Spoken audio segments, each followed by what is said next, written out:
Hello, friends. Welcome to the Sleep Aliens. Did you know that nearly 80% of those who watch my videos aren't subscribed? If you enjoy the content, I'd truly appreciate it if you hit that subscribe button. It helps a lot. Also, don't forget to leave a like and share your thoughts in the comments. By the way, where are you watching from? Let me know in the comments. Have you ever seen something that made your brain suddenly freeze? Not panic or freeze out of fear, but just stop trying to make sense of what your eyes are showing you. That's exactly what happened to me on September 14th. My name is Rafael Navarro, and I've been working as a Border Patrol agent in the Del Rio area for 6 years. During that time, I've dealt with heat stroke hazards, rattlesnakes, and the occasional smuggler. I thought I'd seen everything the desert had to offer in those 6 years. I was wrong. It was 11:47 p.m. when I first saw it.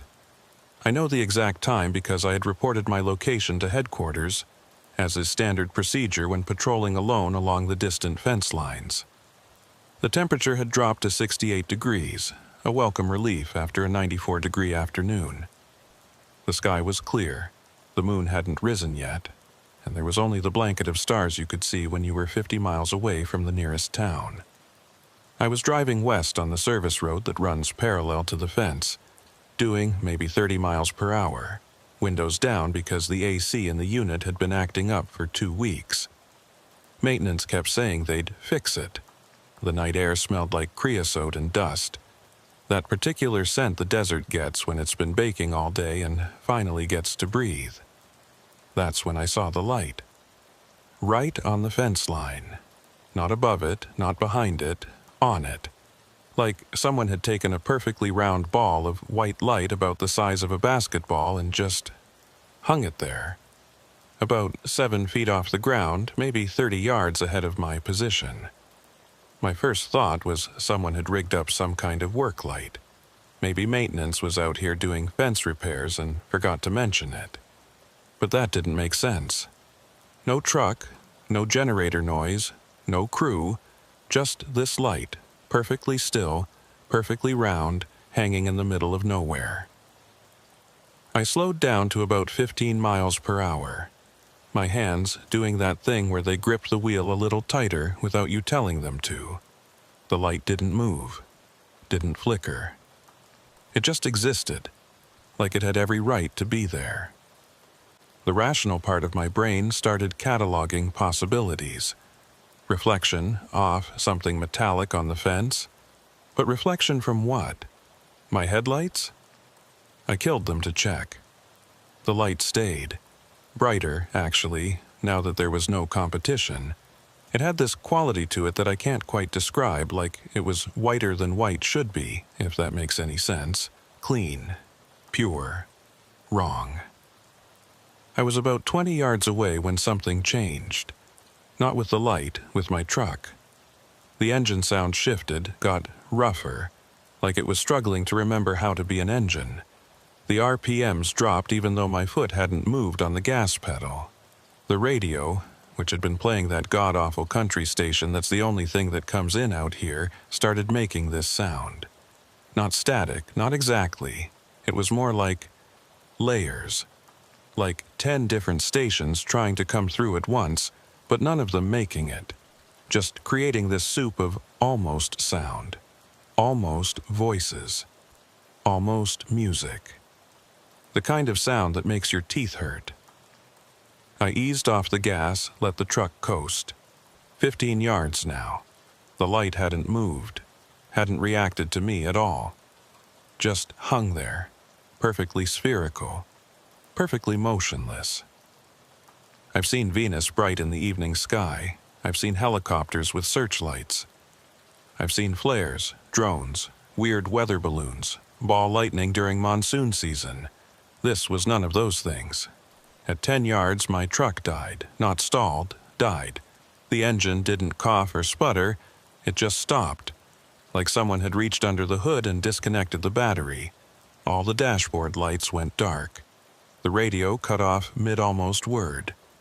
Even the headlights, which I'd turned back on, they just faded out.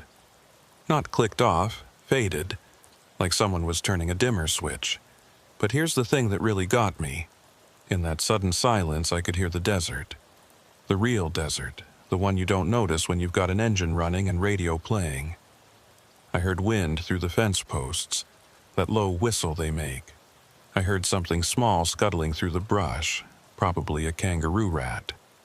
I heard the tick-tick-tick of my engine cooling down, and I heard my own breathing, way too fast, way too shallow.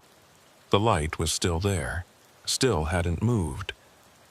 I sat in my dead truck, hands still on the wheel, because what else was I going to do? And I watched that light like it was going to explain itself, like it owed me an explanation. How long did I sit there? I don't know. Could have been 30 seconds. Could have been 5 minutes. Time does this weird thing when your brain can't process what's happening. It either speeds up or slows down, and you can't tell which until it's over. What I do remember is the smell. That changed. The creosote and dust smell got pushed aside by something else. Metallic, but not like metal.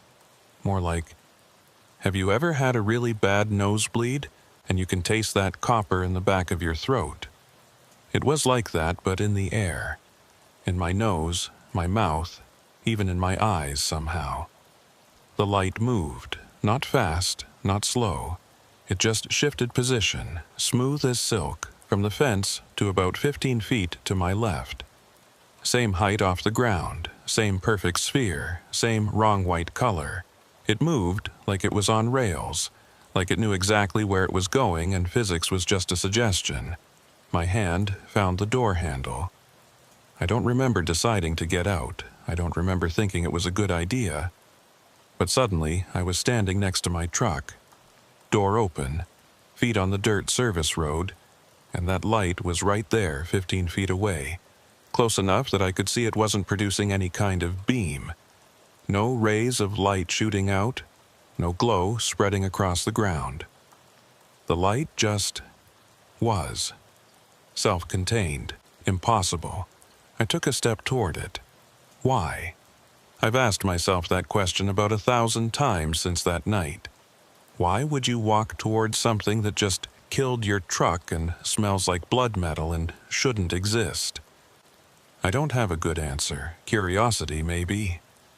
Or that weird compulsion you get sometimes, like when you're on a high place and some part of your brain whispers jump. Not because you want to, but because the thought is just there. I took another step. The light didn't react. The smell got stronger. I could feel my heart hammering against my ribs, doing that thing where you can feel your pulse in your ears, in your fingertips, in your throat. My mouth was dry. When I swallowed, it clicked. 3 steps away now, close enough to see that the surface of the light, if it had a surface, wasn't smooth. It had this texture to it, like looking at frost on a window, or static on an old TV. But moving, flowing, the pattern shifted too fast to follow, too complex to understand. Beautiful in a way that made my stomach hurt. I reached out my hand. I don't know what I expected. To touch it, to have it disappear, to wake up. But my hand was moving, and I watched it move like it belonged to someone else. Fingers extending, palm forward, reaching for this impossible thing in the middle of the Texas desert. The light disappeared. Not moved, not flew away. Disappeared, like flipping a switch. There 1 second, gone the next. The metallic smell vanished with it. The normal desert smell rushed back in. Creosote and dust and dry earth. The stars seemed brighter, like they'd been dimmed before and I hadn't noticed. And my truck started, all by itself. Engine turned over, smooth and clean, like it had never stopped. Dashboard lights popped back on. The radio kicked back in mid-song. Some twangy thing about lost love and whiskey. Headlights blazed bright across the scrub brush and fence line. I stood there, hand still outstretched toward nothing, and I felt cold. Not temperature cold, something deeper. Like I'd touched something I shouldn't have, seen something I wasn't meant to see, and now there was this awareness, this sense that the desert wasn't as empty as I'd always thought, that the dark between the fence posts had eyes. I got back in my truck, pulled the door closed, put it in gear, drove another half-mile before I realized I'd been holding my breath. When I finally exhaled, it came out shaky, and I had to pull over for a minute to get myself together. I didn't report it. How could I? What would I say? Dispatch, I saw a magic ball of light that killed my truck and then brought it back to life. They'd have me taking a drug test before I finished the sentence. So I logged the rest of my patrol, noted nothing unusual, and went home at shift change with this weight in my chest that felt like I'd swallowed a stone. But that wasn't the end of it. That was just the first time. The first time I saw something on the line that shouldn't be there. The first time I realized that those 50 miles of fence line we patrol, that empty stretch of desert between nothing and nowhere, it's not as empty as we think, and I wasn't the only one who knew it. 3 days later, I was in the break room, nursing a coffee that tasted like it had been brewed sometime last week, when Elena Marquez walked in. We'd worked together a few times, enough to nod hello, talk about the heat, complain about the AC units that never got fixed. She looked tired, that deep tired that comes from not sleeping right, from lying awake thinking about things you can't explain. She poured herself a coffee, black, no sugar, stood there staring at it like it might tell her fortune. Then, without looking at me, she said, "You ever see anything weird out on the line?" I could have played dumb, should have played dumb, but something in the way she asked it, the careful tone, like she was testing the waters before diving in, I knew. I knew she'd seen something too. "Depends on your definition of weird," I said. She turned then, met my eyes. Lights that shouldn't be there. Things that move wrong. Electronics going haywire. The coffee in my hand suddenly felt heavier. When? 2 nights ago. Mile marker 47, near the old water tower. She sat down across from me, voice dropping low, even though we were the only ones there. "I thought I was losing it, Raphael. I thought maybe I'd been out in the sun too long. Maybe I was seeing things. But then I asked around, careful-like. And I heard your name more than once. People saying you'd been acting strange after your last patrol on the west fence." I should have denied it, should have laughed it off. Instead, I said, "September 14th, mile marker 52, round light, white. Hung on the fence line like someone put it there. Killed my truck dead, then brought it back to life when it disappeared." Elena didn't look surprised. She looked relieved, like she'd been carrying something heavy and finally got to set it down. Mine was different, not a light. More like an absence. You know how heat makes things shimmer? It was like that, but cold, like looking at a hole in the air. My radio went nuts, picked up this sound I can't even describe. And when I tried to call it in, my radio wouldn't transmit. I could hear dispatch, but they couldn't hear me, like I was being blocked. We sat there in silence for a minute. 2 border patrol agents who'd seen things we couldn't explain, drinking bad coffee in a break room that smelled like microwaved leftovers and old shoes. Outside, the Texas sun was doing its usual job of turning everything into an oven. Inside, I felt cold again. That same deep cold from when the light disappeared. "There's more," Elena said finally. "Other people. They don't talk about it, but I can see it. The way Rodriguez won't take the night shifts anymore. The way Fielder transferred to a different sector last month, no explanation. The way Smith keeps asking for the eastern routes, never the western fence line. You think they saw something too? I think this has been happening for longer than we know. I think there's something out there on that fence line, and we're not the first ones to see it. We're just the first ones stupid enough to talk about it." She wasn't wrong. The more I thought about it, the more I remembered little things. Conversations that stopped when I walked into a room. Sideways glances when someone mentioned certain mile markers. That weird, unspoken rule about not patrolling certain sections alone after midnight. "So, what do we do?" I asked. Elena smiled, but it wasn't a happy smile. It was the smile of someone who'd made a decision and wasn't sure if it was stupid or brave. "We keep our eyes open. We document what we see, and we watch each other's backs, because if this is happening to us, it's happening to others. And maybe, just maybe, we figure out what the hell is going on out there." I nodded. Didn't have a better plan. Didn't have any plan, really. But sitting there with Elena, knowing I wasn't crazy, knowing I wasn't alone, it made the weight in my chest a little lighter. 2 weeks later, Elena called me at 2 a.m. Her voice tight, controlled, but underneath I could hear the fear. "Raphael, I'm at mile marker 51, west fence line. You need to get here now." "What's wrong?" "It's back, and this time it brought friends." I was in my truck and moving before she finished the sentence. Mile marker 51 was 15 minutes from my position if I broke every speed limit, which I did. The whole drive, I kept trying to raise her on the radio. Nothing. Just that same soup sound, layers of almost voices that made my fillings ache. When I came around the bend and saw her truck, I understood why she'd called. There were 7 lights, all perfectly round, all that same wrong white color. They formed a line along the fence, evenly spaced, each one hanging exactly 7 feet off the ground. They weren't moving, weren't flickering, just existing in formation like soldiers at attention. And in the middle of them all was Elena's truck, engine running, lights on, completely surrounded. Elena's truck sat there idling between those lights like prey, caught in a circle of predators. 7 perfect spheres, 7 impossible things that had no business existing in the Texas desert, and my partner trapped in the middle of them.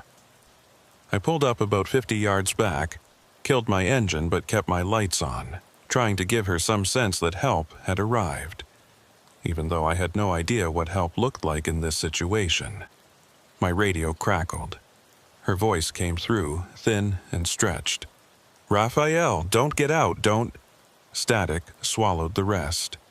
But I could see her through her windshield illuminated by her dashboard lights. She was sitting rigid, hands on the wheel, staring straight ahead at the fence line. Not at the lights, at something beyond them, something I couldn't see from my position. I grabbed my flashlight, that big mag light we all carry that's more club than light source, and stepped out of my truck. The sound hit me first. Not the soup sound from the radio. Something else. A hum, so low I felt it more than heard it. It vibrated in my chest, in my bones, made my teeth buzz against each other. "Elena?" I called out. My voice sounded flat, absorbed by something in the air. "I'm coming to you." "No." Her voice drifted out of her truck, strangely clear despite the distance and the hum. "Stay back. It's different this time. They're not just watching, they're doing something." I took another step forward anyway. The hum got stronger. My flashlight flickered, dimmed, then came back. The beam looked strange, like it was bending around something invisible. I swept it across the fence line, across those 7 lights, and that's when I saw it. Or rather, didn't see it.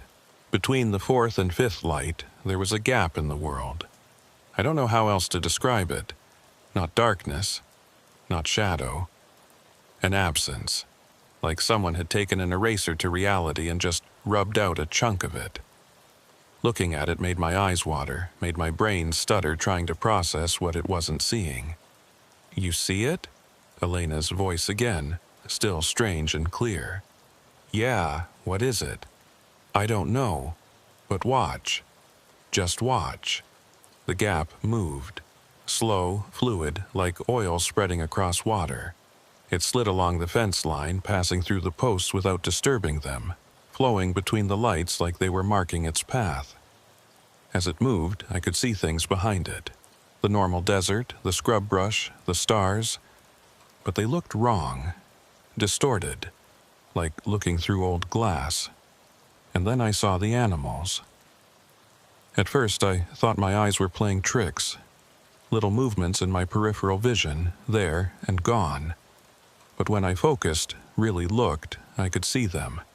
Rabbits. Frozen mid-hop. A coyote stopped mid-stride, one paw raised. A roadrunner caught in the act of running across the service road. All of them perfectly still, like someone had paused the world.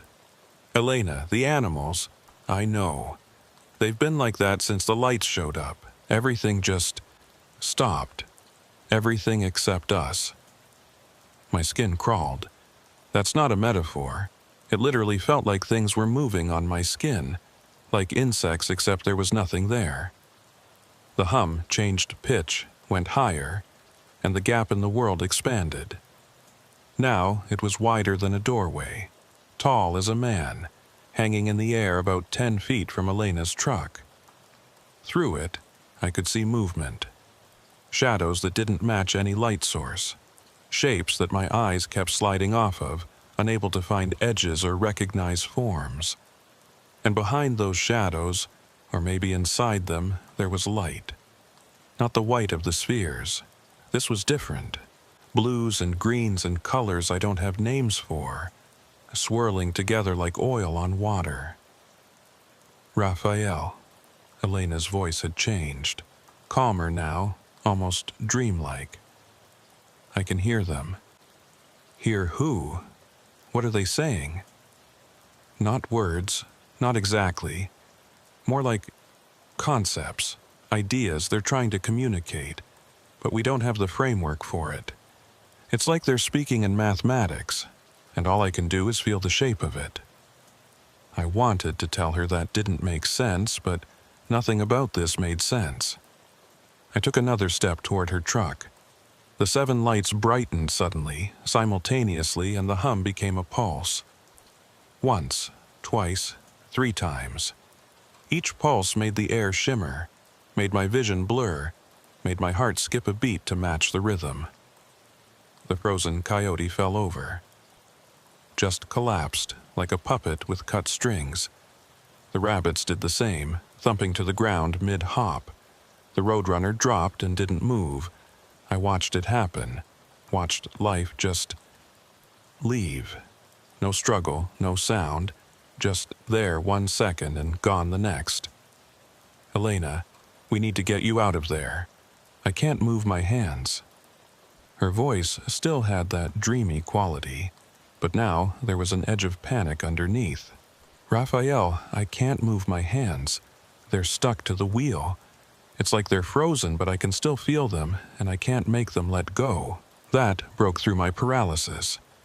I ran toward her truck, flashlight bouncing in my grip, boots kicking up dust on the service road. The hum got louder with each step, the pulse faster. The 7 lights started moving, rotating slowly around Elena's truck like planets around a sun. I was 20 feet away when my legs stopped working. Not cramped, not paralyzed.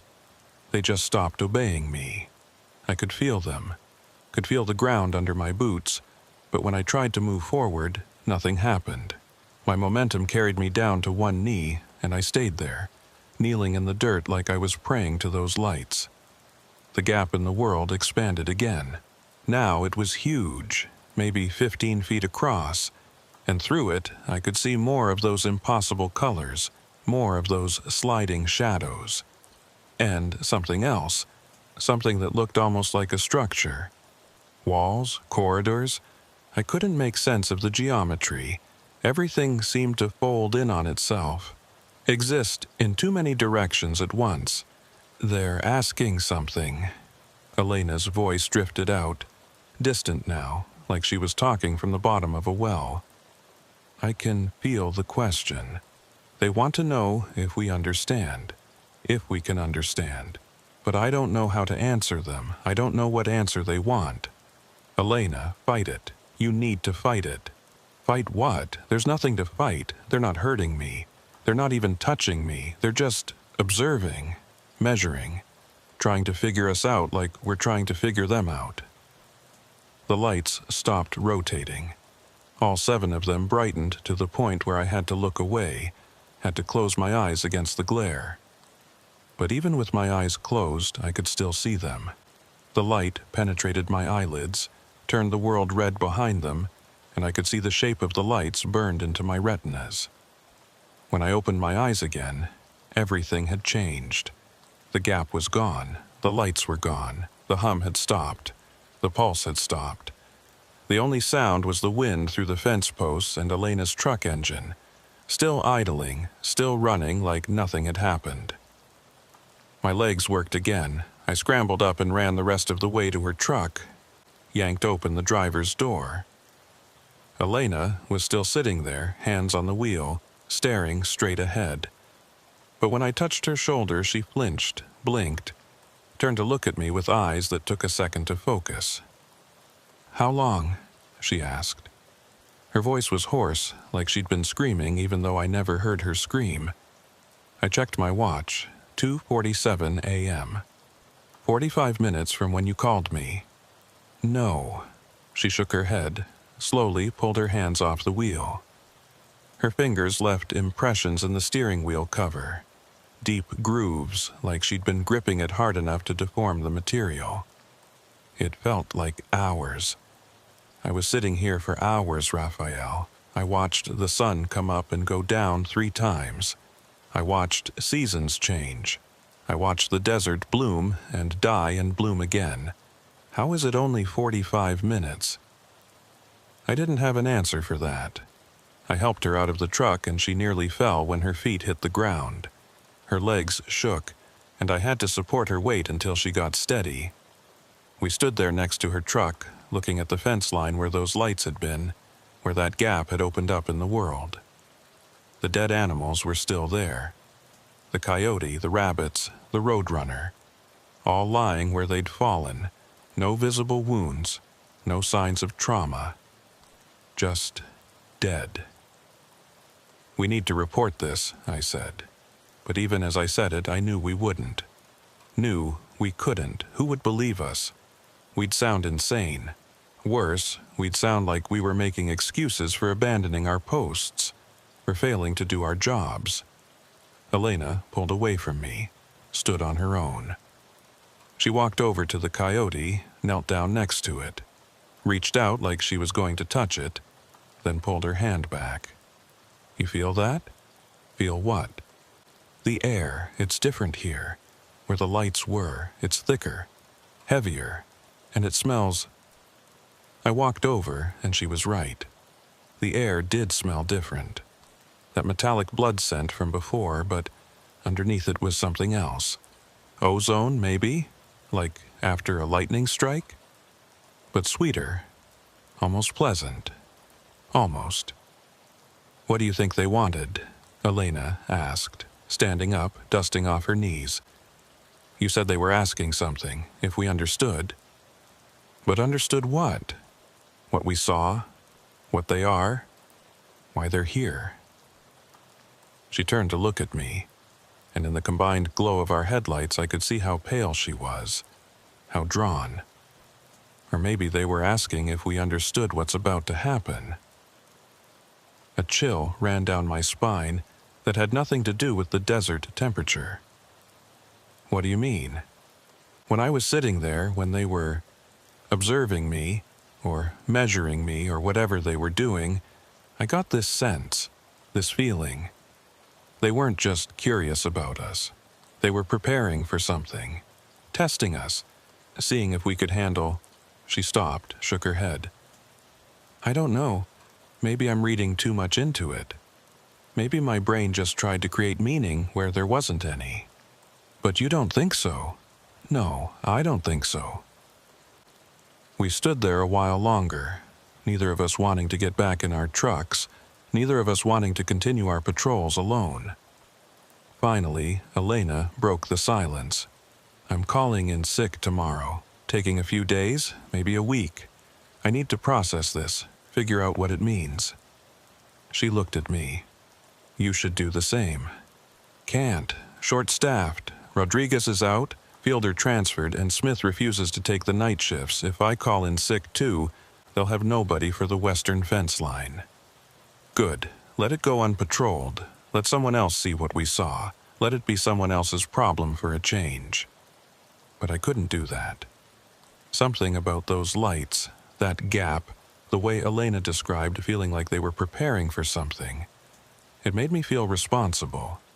Like I needed to keep watch. Like if I wasn't out there, something worse might happen. "I'll be careful," I said. Elena laughed, but it was a bitter sound. "Careful? Right. How do you be careful around something that can stop time and kill animals just by existing near them? How do you be careful around something that can trap you in your own truck and make you watch seasons pass in minutes?" She didn't wait for an answer. Just got back in her truck, pulled the door closed, and drove away. I watched her taillights disappear around the bend, leaving me alone with the dead animals and the fence line, and the feeling that things had fundamentally changed out here in the desert. I spent the rest of my shift driving slowly back and forth along the western fence line, checking every mile marker, scanning every inch of fence, looking for lights, looking for gaps, looking for any sign that they were coming back. They didn't. The rest of the night passed normally. Dawn came, beautiful and pink, turning the desert gold. The morning shift arrived and I gave my report. Nothing unusual. Quiet night. Found some dead wildlife, probably disease, logged it and headed home. But when I got to my truck in the parking lot, there was something on the windshield. Not a note. Not a ticket. Just a single small rock, perfectly round, perfectly smooth, sitting exactly in the center of the glass. It was warm to the touch, warmer than it should be sitting in the pre-dawn chill. And when I picked it up, it felt heavy, heavier than a rock that size should feel. I turned it over in my hand, and on one side, barely visible, there was a mark. Not carved, not painted, more like it had been burned in with precision equipment. A symbol I didn't recognize. Geometric, mathematical, impossible to describe, but impossible to forget once you'd seen it. I put the rock in my pocket. It stayed warm against my leg the whole drive home. When I got there, I put it on my nightstand, and I swear to God it hummed. Quiet, barely audible, but there. That same frequency as the lights, that same pitch that made my teeth ache and my chest vibrate. I didn't sleep that day. Just lay in bed, staring at that rock, wondering what it meant. Wondering if they'd given it to me as a message or a warning or a gift. Wondering if Elena was right, and they were preparing us for something. 3 days later, the rock stopped humming. Just went silent and cold like a normal rock. And that night, Elena called me again. Her voice was different. Calmer. Resolved. "I'm going back out there," she said. "Tomorrow night. Mile marker 51. I need to see if they come back. I need to know if what I felt was real. Elena, that's not a good idea. After what happened, that's exactly why I need to go back. Because of what happened. Raphael, they showed me something. While I was trapped in that truck, while they were doing whatever they were doing, I saw something. A place, or maybe a time, I don't know. But I need to understand it. I need to know if it was real, or if my mind just broke under the stress. Then I'm coming with you. No. This is something I need to do alone. But I wanted you to know in case something happens. In case I don't come back. Elena, I'll call you when I'm done. If you don't hear from me by sunrise, you know where to look." She hung up before I could argue. I held the phone, staring at it, then looked at the rock on my nightstand. Still cold, still silent. But somehow I felt like it was watching me, waiting to see what I'd do. I knew what Elena was planning was dangerous, possibly suicidal, but I also understood the compulsion, the need to know, the inability to just walk away and pretend you hadn't seen something that changed everything. Tomorrow night, she'd go back to mile marker 51, and whether she wanted me there or not, I'd be close by, watching, waiting, ready to help if things went wrong, because we were partners, because we'd seen things together that nobody else would believe, and because sometimes the only thing standing between you and the impossible is someone who believes you when you say it's real. The rock on my nightstand started humming again. Elena's truck was already there when I arrived at mile marker 51, parked in the exact same spot as 3 nights ago. I'd positioned myself at mile marker 49, close enough to respond if needed, but far enough that I wouldn't interfere with whatever she was hoping to accomplish. My binoculars gave me a decent view of her vehicle, of the fence line, of the stretch of desert where those 7 lights had appeared. It was 11:32 p.m. Clear sky, temperature dropping fast now that the sun was gone. The rock in my pocket had started humming around 9 p.m. and hadn't stopped. It pulsed against my leg, warm and insistent like a second heartbeat. Through the binoculars, I could see Elena standing outside her truck, arms crossed, staring at the fence, waiting. Her posture was tense but determined. I'd tried calling her on the radio twice since I arrived. She hadn't responded. Either she had it off or she was ignoring me. Probably both. Midnight came and went. Nothing happened. The desert stayed dark and normal, filled with the usual sounds of small creatures moving through brush, wind whispering through the fence posts, the distant howl of a coyote that was very much alive. I started to relax, started to think maybe tonight would be quiet, that whatever had happened before wasn't going to repeat. Then the rock in my pocket stopped humming. The sudden silence felt louder than the sound had been. I pulled it out, held it in my palm. It was cold now, colder than the night air, cold enough that it hurt to hold. Frost formed on its surface as I watched, crystalline patterns that spread across the smooth stone like lightning frozen in place. I looked through the binoculars at Elena. She was backing away from something. I couldn't see what. From my angle, there was nothing there.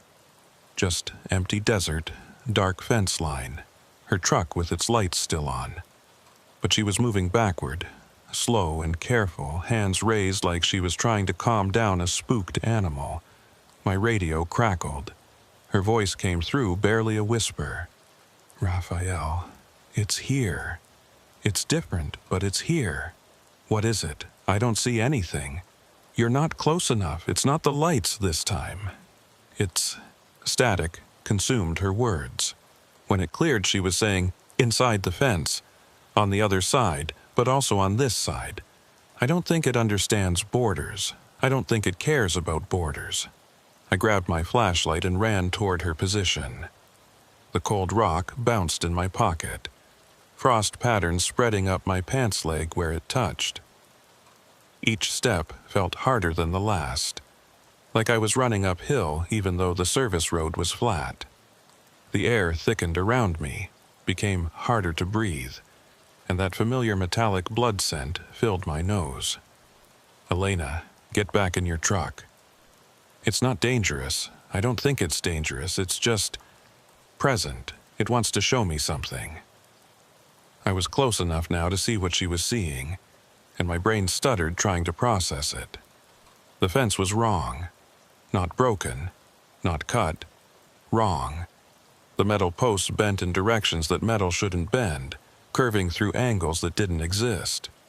The chain link fabric rippled like water, like fabric, like something liquid and solid at the same time. And through those impossible curves, through those ripples, there were spaces, gaps, windows into somewhere else. I could see through them, see desert on the other side, but it wasn't our desert. The scrub brush was the wrong color, too blue, too silver. The sky was wrong too, darker than night should be, filled with stars that moved. And walking through that alien desert, I saw them, figures, tall and thin, impossibly proportioned. They moved with a grace that hurt to watch, like they existed in more dimensions than I could perceive, and I was only seeing a slice of their true form. 3 of them, walking parallel to the fence, sometimes on their side, sometimes phasing through to ours, moving between worlds like it was the most natural thing in the universe. Elena stood about 10 feet from the distorted fence, watching them. She wasn't afraid. That should have terrified me more than anything else. The complete absence of fear on her face, replaced by wonder and recognition, like she was seeing old friends. Elena. I grabbed her arm, and she jumped, startled.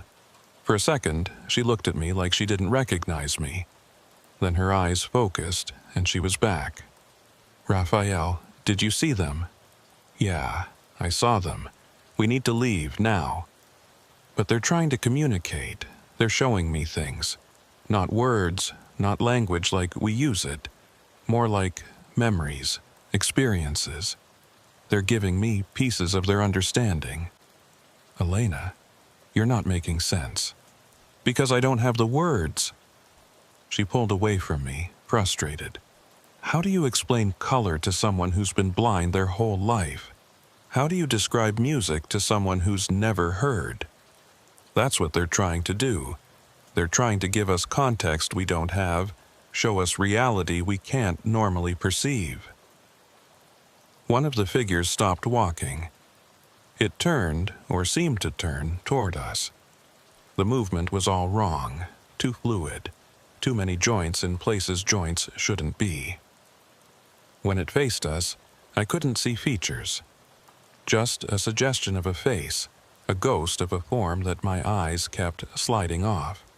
It raised something that might have been an arm, might have been a limb, might have been something I didn't have a word for, and from its hand, or whatever it had instead of a hand, light emerged. Not like the spheres from before. This was different, directional, focused. It touched the fence, and where it touched, the metal sang. A pure, clear note that resonated in my chest, in my skull, in every bone. The note built, harmonized with itself, became a chord, became a symphony, became too complex for my brain to follow. The rock in my pocket exploded. Not violently. It just came apart, dissolved into dust that felt warm and smelled like ozone, and that sweet, almost pleasant scent from the night of the lights. The dust drifted out of my pocket, floated through the air, and moved toward the fence, toward the figure, toward that beam of light. Elena saw it too. She reached into her own pocket and pulled out something I hadn't known she had. Another rock, identical to mine. It was already disintegrating, already turning to dust, already floating toward the fence. "They gave you one too," I said. "The night after my first encounter. Found it on my porch. No footprints in the dirt, no car tracks, just the rock. I've been carrying it ever since." She watched the dust stream away from us, join together, spiral through the air like a small galaxy. I think they were markers, tags, ways to find us again. The dust reached the fence, passed through the impossible curves and ripples without disturbing them, and touched the figure. The light from its hand brightened, pulsed once, twice, 3 times. The symphony of sound that had been building hit a crescendo that made my ears pop, made my vision blur, made reality feel thin and fragile. Then everything snapped back to normal. The fence was just a fence. Metal posts in straight lines, chain-link fabric hanging right, no curves or ripples or windows to other deserts. The figures were gone. The light was gone. The sound was gone. Just normal desert, normal night, normal silence broken only by my ragged breathing and Elena's quiet sobbing. "Did you see it?" she asked, tears streaming down her face. "At the end, right before everything went back, did you see it?" "See what?" "The pattern, the structure, the way everything connects." She turned to me, eyes bright with tears and wonder, and something that might have been fear or might have been joy. "Raphael, we're not alone in the universe. We've never been alone. They're everywhere, all around us, existing in spaces we can't see, on frequencies we can't hear, and they're watching us. They've been watching us for so long." "Elena, you're scaring me." "Good, you should be scared. We all should be. Because they're not just watching anymore.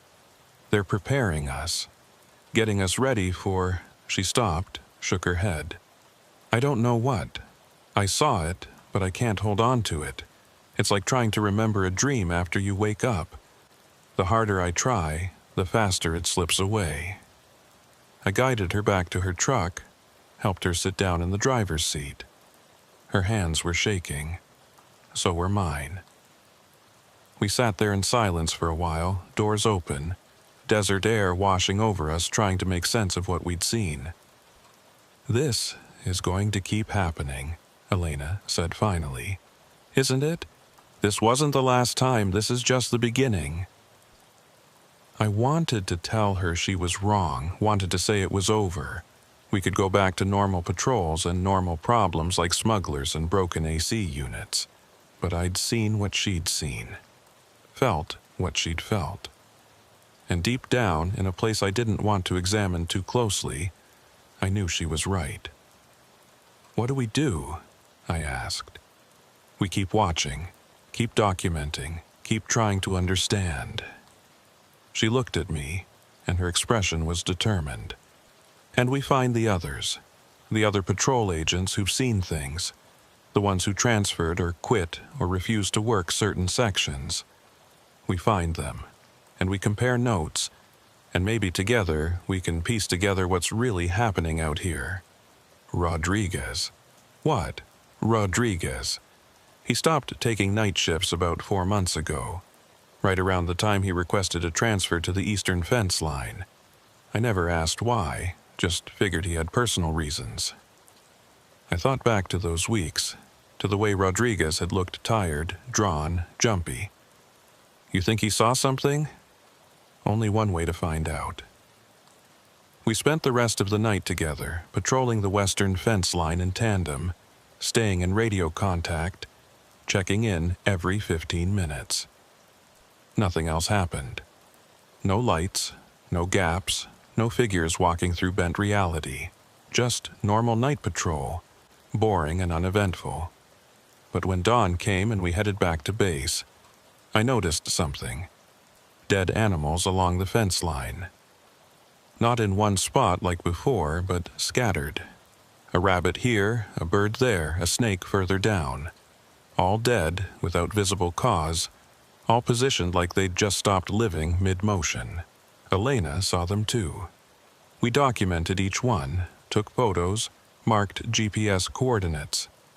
Evidence of something, even if we didn't know what yet.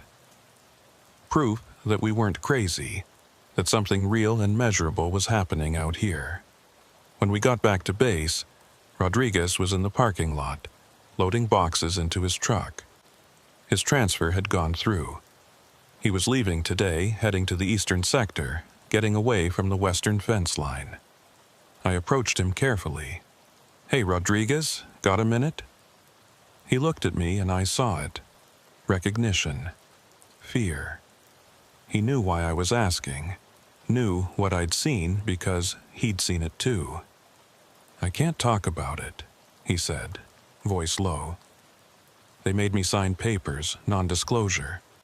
Threatened my pension if I talk. Who made you sign papers? People you don't want to meet. People who already know what's happening out there, who've known for a long time, and who don't want anyone else finding out." He threw another box in his truck, slammed the tailgate.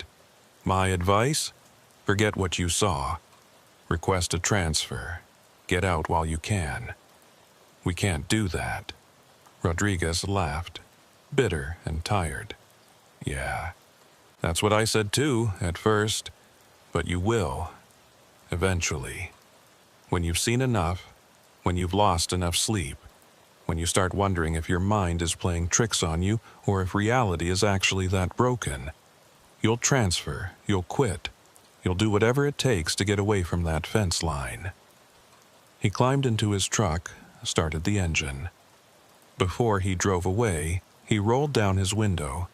Mile marker 47, water tower. That's where it started for me. If you're stupid enough to keep digging, start there. And Raphael, I hope you prove me wrong. I hope you're strong enough to handle what you find. Because I sure as hell wasn't. He drove away, and I stood there watching until his truck disappeared around the bend. Elena walked up beside me, arms crossed against the morning chill. Mile marker 47, she said. That's where I saw the absence, the gap in the world. Same place Rodriguez saw something 4 months ago. You thinking what I'm thinking? That it's a pattern. That there are specific locations along this fence line where things happen, where the barrier between our world and theirs is thinner. I looked at her. And that someone knows about it. Someone official. Someone who made Rodriguez sign non-disclosure papers. We need to be careful. If there really are people tracking this, people with enough authority to threaten pensions and make patrol agents sign NDAs, then we're dealing with something bigger than just strange lights and dead animals. You still want to investigate? Elena smiled, but it wasn't a happy smile. It was the smile of someone who'd crossed a line and couldn't go back. We're already in it, Raphael. The moment we saw those lights, the moment those figures showed themselves to us, we became part of this. We can either try to understand it, or we can run like Rodriguez. And I don't know about you, but I'm not good at running. I wasn't either. So that night, after we'd both gone home and slept a few hours and tried to pretend everything was normal, we met up at mile marker 47. The old water tower stood nearby, rusted and empty, covered in graffiti and bullet holes. The fence line stretched away in both directions, looking completely ordinary in the fading evening light. Rodriguez said this is where it started for him, Elena said, walking along the fence looking for anything unusual. But he didn't say what it was. Lights like I saw? A gap like at 51? Something else entirely? I knelt down near the fence posts, examining the ground. There were marks in the dirt, not footprints. Circular impressions, each one about 6 inches in diameter, arranged in a pattern that looked almost like footsteps, but wrong. Too far apart, too precisely placed, and between them the dirt looked different. Fused, like it had been exposed to extreme heat and melted into glass. Elena, look at this. She came over, crouched next to me, pulled out her phone, started taking pictures. This isn't natural. This is evidence of technology, advanced technology, or natural phenomena we don't understand yet. You don't believe that any more than I do.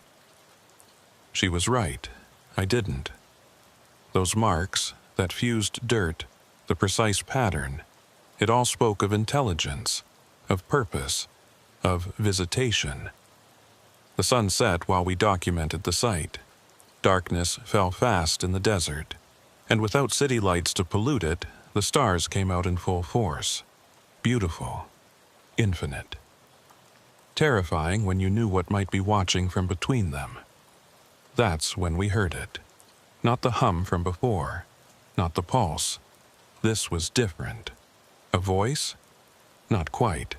More like the idea of a voice. Communication happening directly in my head without passing through my ears.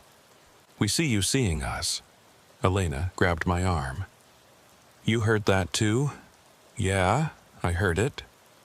The barrier thins, the conjunction approaches. You will need to choose. Choose what? Elena called out to the empty desert. Choose what? We don't understand. You will. When the time comes, when the fence falls and the worlds overlap, you will choose which side to stand on.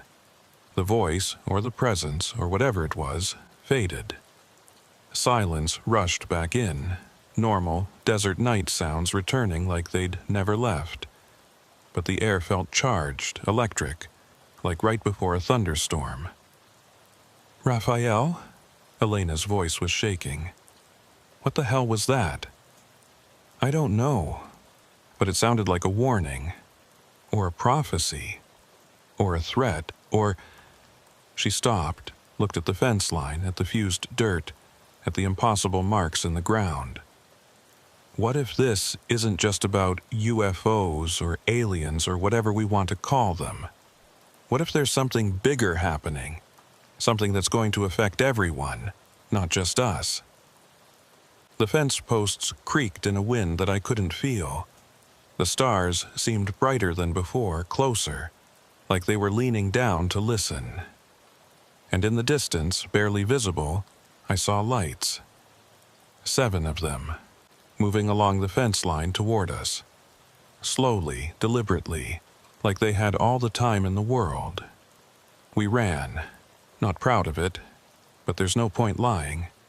When you see 7 lights moving toward you in formation, and you've already experienced what those lights can do, the smart move is to run. We scrambled to our trucks, engines roaring to life, and drove east as fast as the service road would allow. I kept checking my mirrors, expecting to see those lights pursuing us, expecting to feel that pulse, that hum, the reality-bending wrongness. But they didn't follow, just kept moving west along the fence line, slow and steady, like they were patrolling, like they had their own territory to cover. We drove until we hit mile marker 60, about as far east as the western fence line goes before it curves south. Pulled over in a turnout, killed our engines, sat there breathing hard and trying to calm down. So much for investigating, Elena said. Her hands were shaking on the wheel.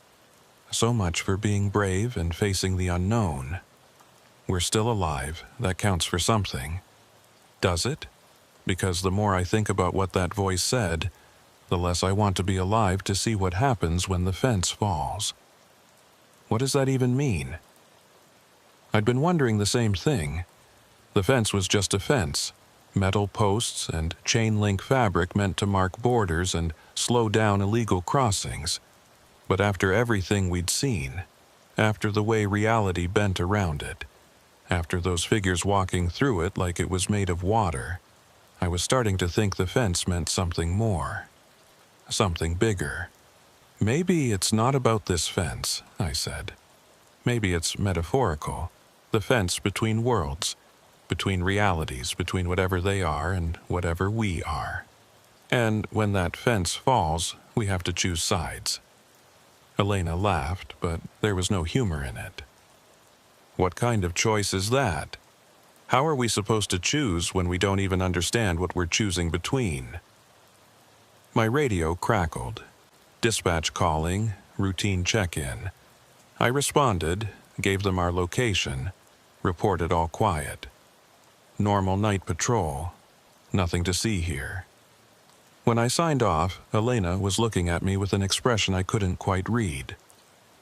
"How long can we keep lying?" she asked. "As long as we have to, until we understand what's happening, until we have evidence that can't be dismissed or covered up." I thought about Rodriguez and his NDA, about the official people who'd threatened his pension. We start documenting everything, not just what we see, but when we see it, where we see it, any patterns we can identify. We figure out the rules of this thing. You think there are rules? Everything has rules. Physics, biology, mathematics. Even if those rules are different from ours, even if they operate on principles we don't understand yet, they exist. We just need to find them. Elena nodded slowly. Okay, yeah, we can do that. Scientific method, right? Observe, hypothesize, test, conclude. Exactly. We spent the rest of that shift driving back and forth along the eastern section of fence line, safely away from whatever those 7 lights were doing in the west. Documented normal things. Recorded GPS coordinates, timestamps, weather conditions. Built a baseline of what ordinary looked like so we could better identify extraordinary. When dawn came, we were exhausted, but calmer. Having a plan helped. Having a method helped. It made the unknown feel slightly less overwhelming. Over the next 2 weeks, we kept up our documentation. Mapped out every mile of the western fence line. Marked locations where weird things had happened. Compared notes with dates and times. Patterns emerged. Most of the activity clustered around 3 locations. Mile marker 47 by the water tower, mile marker 51 where Elena had been surrounded by lights, and mile marker 52 where I'd had my first encounter. The activity peaked between 11 p.m. and 3 a.m. Always on clear nights, never when it was cloudy or raining. And it came in waves, intense for 3 or 4 nights, then nothing for a week, then intense again. It's like tides, Elena said, spreading out our documentation on the hood of my truck. Predictable cycles. If we can figure out what's causing the cycle, maybe we can predict when the next events will happen. Moon phases? Checked, no correlation. Planetary alignments, magnetic fields, solar activity. All checked, nothing matches perfectly, but she pulled up something on her phone, a star chart application. There might be something here. Every spike in activity corresponds with specific constellations rising above the horizon, not random constellations either, same 3 repeating. I looked at the charts. Orion, Pleiades, and one I didn't recognize. Elena supplied the name. Triangulum. The triangle constellation. Not usually significant in Earth astronomy, but it's there every time something happens. So they're using the stars for navigation, for timing, or the stars are marking something. Positions in space where the barrier between worlds naturally thins. Think about it, Raphael. We see UFOs more often in remote areas, away from cities and light pollution. What if it's not because they're hiding? What if it's because in those areas with clear views of specific stars, the doorways are easier to open? It made a weird kind of sense. Fit with what we'd seen, with the way those figures could step between worlds when the fence bent and rippled. So, when those 3 constellations align, when someone stands in the right location with the right equipment or ability or whatever, they can cross over. And if that's true, then the fence falls might mean those doorways stay open, stop being temporary crossings and become permanent gateways. Elena looked up at the morning sky, pale and empty of stars now, but full of implications. What happens to the world when you can't tell where Earth ends and somewhere else begins? I didn't have an answer for that, didn't want to imagine it. But that night, we found out we wouldn't have to imagine much longer. It started at mile marker 52. My old friend, the place where I'd seen my first light, where my truck had died and come back to life. We were there at 11:30 p.m., positioned safely back from the fence, cameras ready, recording equipment running. The 3 constellations had already risen. All our predictors said tonight would be active. We were right. At 11:47 p.m., exactly the same time as my first encounter, the light appeared. Single sphere, white and wrong, hanging on the fence line at 7 feet off the ground. But it wasn't alone. As we watched, more lights appeared. Dozens of them, hundreds maybe, stretching along the fence line in both directions as far as we could see. Each one perfectly spaced, perfectly still, creating a wall of impossible light that divided the desert. Raphael, Elena's voice was barely a whisper. It's happening. Whatever they've been preparing for, it's happening now. The hum started, low and deep, felt more than heard, vibrating in our chests and bones. The lights pulsed in unison, once, twice, building a rhythm. And where each light touched the fence, the metal began to change. Not melting, not breaking, but transforming. The posts bent and curved. The chain-link fabric rippled and flowed. Reality itself warping around those points of contact. Gaps opened up. Hundreds of them. Windows, doorways, passages between here and there. Through them, I could see that alien desert with its blue-silver brush and moving stars. And, walking through those gaps, stepping from their world into ours, were the figures. Tall and thin and impossible, moving with grace that hurt to watch, emerging one after another in a procession that seemed endless. "We need to call this in," I said, reaching for my radio. Elena grabbed my hand. "And tell them what? That an invasion is happening?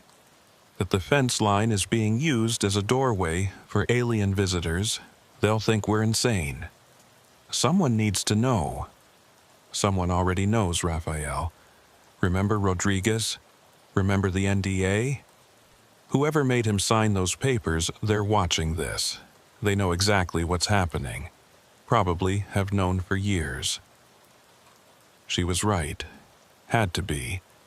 This was too organized, too deliberate to be a surprise to everyone. Somewhere, someone in authority had been tracking this, studying it, maybe even facilitating it. The thought made me feel sick. The figures were everywhere now, walking through the desert on our side of the fence, observing, measuring, doing things with equipment that looked like it was made of light and shadow woven together.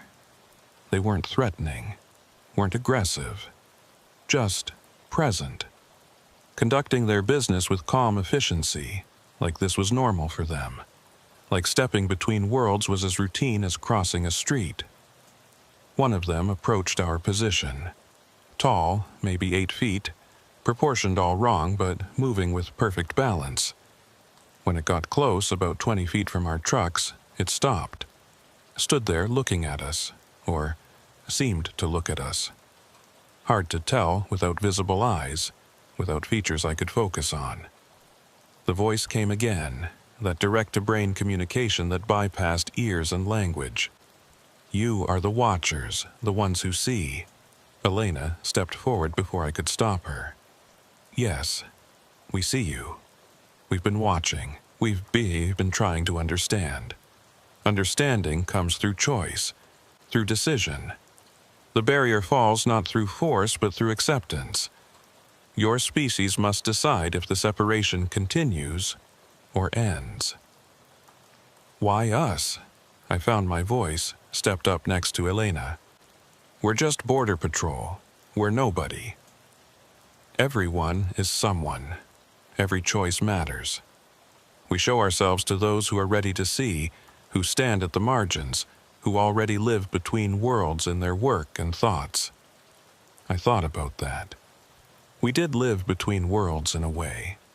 Our whole job was manning the border, existing in that liminal space between nations, between legal and illegal, between here and there. Maybe that's why we could see them. Maybe we were already primed to notice when borders became less solid than they appeared.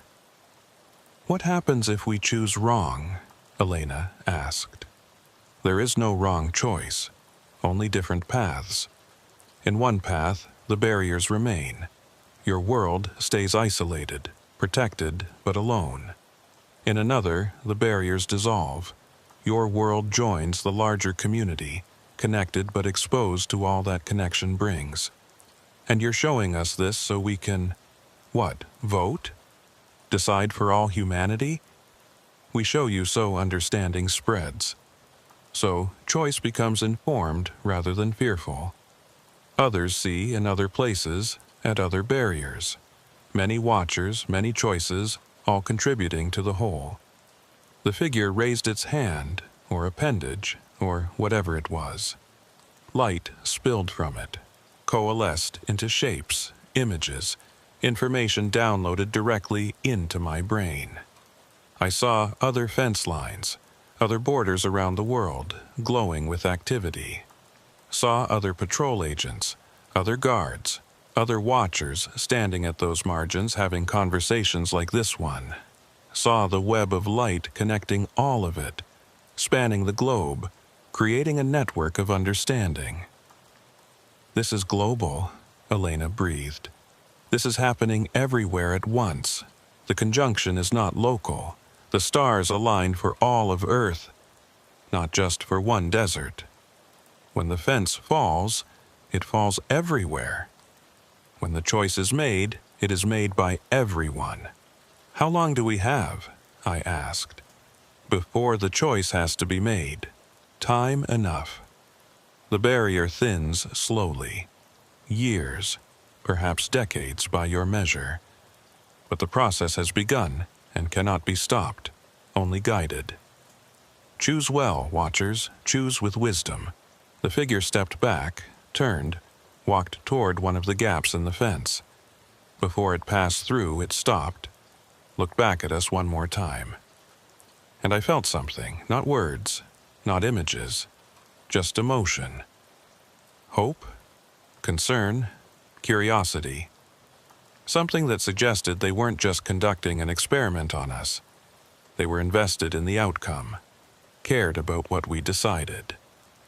Then it was gone, stepped through the gap and back into their desert. One by one, the other figures followed. The procession reversed, hundreds of impossible beings walking back through reality's weak spots, returning to wherever they came from. The lights began to fade.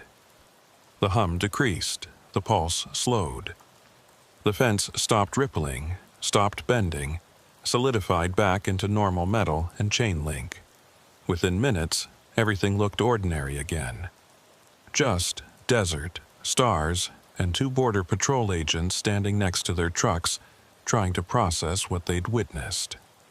Well, Elena said finally, that was something. Yeah, something. I looked at the fence line, now completely normal, showing no sign of what had just happened. What do we do now? We document it, we share it.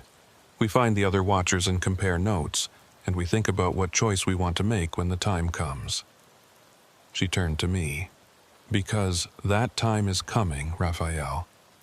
Maybe not tomorrow, maybe not next year, but it's coming. And when it does, we need to be ready. We spent the rest of the night documenting everything. Photos, videos, detailed written accounts of what we'd seen and heard. Evidence that couldn't be easily dismissed or explained away. When our shift ended and we headed back to base, we burned copies to multiple drives, stored them in different locations. Insurance against the NDAs we might be forced to sign, against the official people who might try to silence us. But nobody came. No men in black suits, no government officials, no threats or warnings. Just normal debriefing, normal paperwork, normal end of shift. Like the world hadn't just changed fundamentally.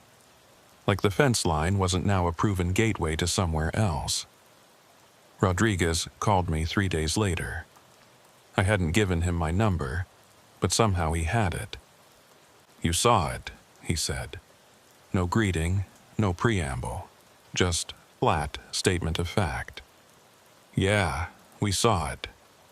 And you're still working the western fence line. Someone has to. He was quiet for a long moment, then, you're braver than I am. Or crazier, haven't decided which. Listen, Raphael, there's a group. Other patrol agents, other border guards, people from around the world who've seen things. We meet sometimes, online mostly, share information. You and Elena should join us. You'll need the support, trust me on that. How many are there in this group? More than you'd think. Less than there should be.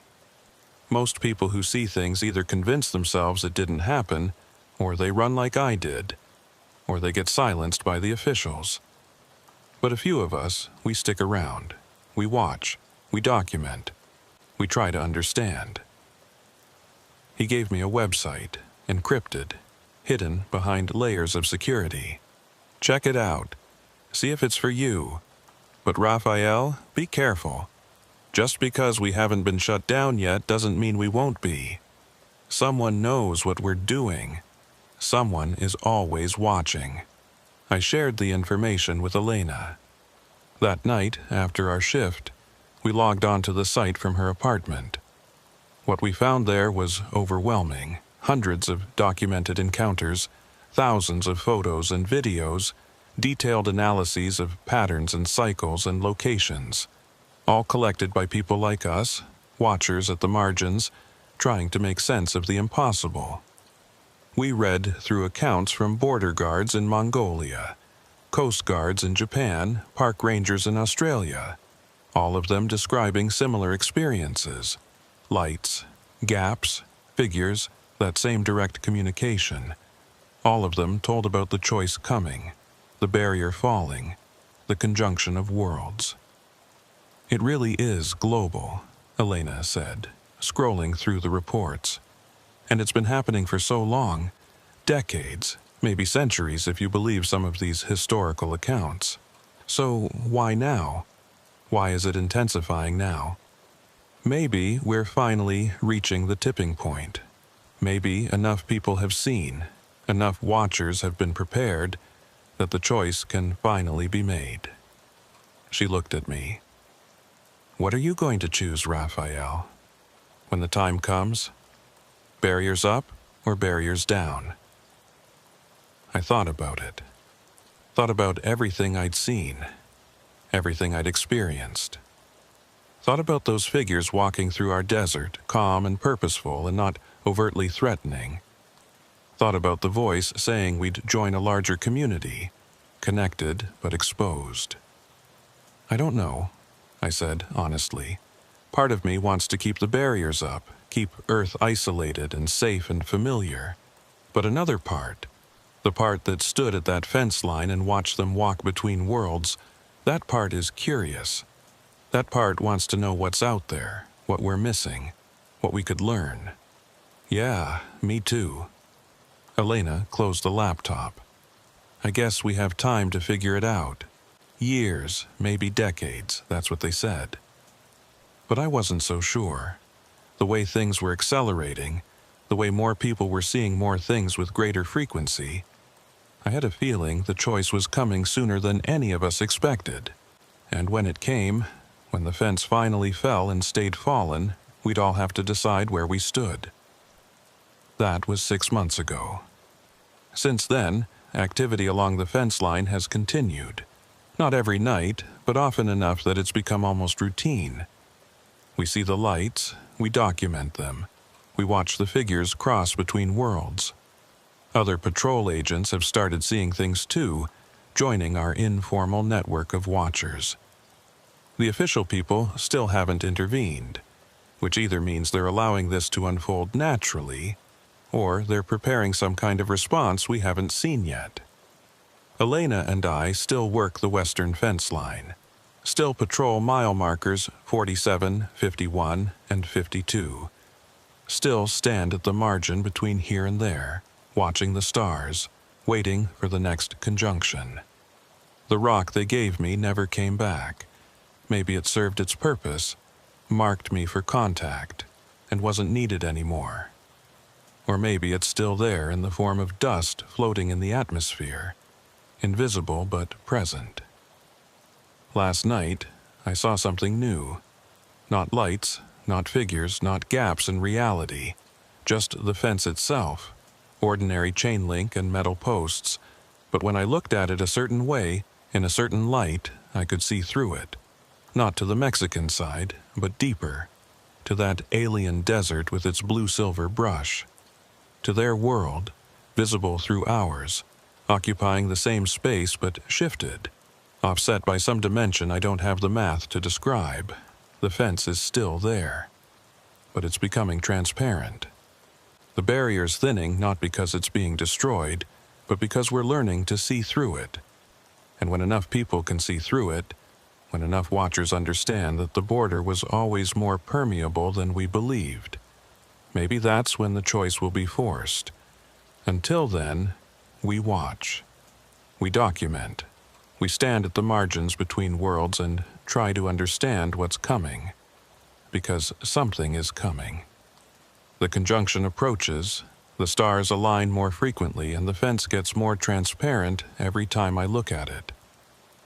When it finally falls, when the choice must be made, I hope we choose wisely. I hope we choose with wisdom, as they asked. But mostly, I hope we choose together, as one species standing at the threshold of something vast and unknown and terrifying and wonderful. And I hope, when we step through to whatever comes next, we're ready for what we'll find on the other side.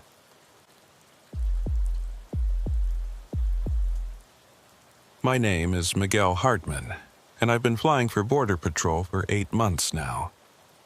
Before that, I did 3 years with the Coast Guard, flying search and rescue off the Florida coast. I thought I'd seen everything the sky could throw at a pilot. Storms that came out of nowhere. Visibility dropping to 0 in seconds. Equipment failures that required every bit of training to survive. I was wrong about having seen everything.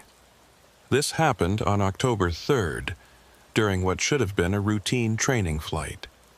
I was still considered a trainee for the southwestern sector, even with my Coast Guard experience, because desert flying is different. The thermals, the dust devils, the way visibility changes when heat distorts everything, it all requires adjustment. My instructor that day was Cody Lejeune, 15-year veteran, calm as still water. The kind of pilot who made everything look easy. We lifted off from the Del Rio station at 14:30 hours. The Bell 407 felt solid under my hands, responsive, well-maintained. I'd done my pre-flight inspection personally. Everything checked out. Fuel tanks full, 135 gallons, enough for about 3 hours of flight time with reserves. Weather was clear, temperature 87 degrees, wind from the south at 8 knots, perfect conditions for training. The plan was simple.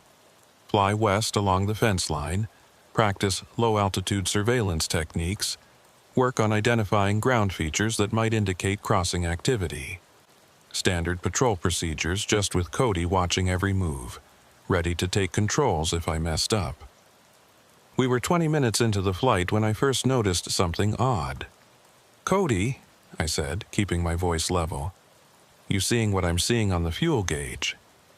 He leaned forward, checked the instrument panel. "You're at 131 gallons. That's about right for 20 minutes of flight time. What's the problem?" "Watch it for a minute." We flew another 5 minutes. I kept one eye on the gauge, one eye on the horizon, maintaining altitude at 500 feet above ground level. The fence line stretched below us, endless metal posts and chain link disappearing into heat shimmer. Empty desert on both sides, nothing moving except a dust devil about a mile south. "Still reading 131, Cody said. His voice had changed slightly. Not worried yet, but paying attention now. "Been stuck there for 6 minutes, hasn't moved at all. Gauge malfunction. We've got redundant systems, check the backup." I did. The backup fuel gauge, independent system, completely separate wiring, showed the same thing. 131 gallons, exactly the same as the primary. "Both can't fail the same way at the same time," I said. "No, they can't." Cody took the controls. "I've got it. Run through your checklist. Make sure we're not missing something obvious." I ran through everything. Fuel flow, engine parameters, oil pressure, transmission temperature. Everything read normal. The engine sounded perfect. That smooth turbine whine that means all the thousands of moving parts are doing exactly what they're supposed to do. No warning lights, no alarms, no indication of any problem except those 2 fuel gauges sitting at 131 gallons and refusing to move. Could be we're just not burning fuel efficiently, Cody said. Sometimes conditions line up right. You get better mileage than expected. Wind at our back, cool air, light load. But we didn't have wind at our back.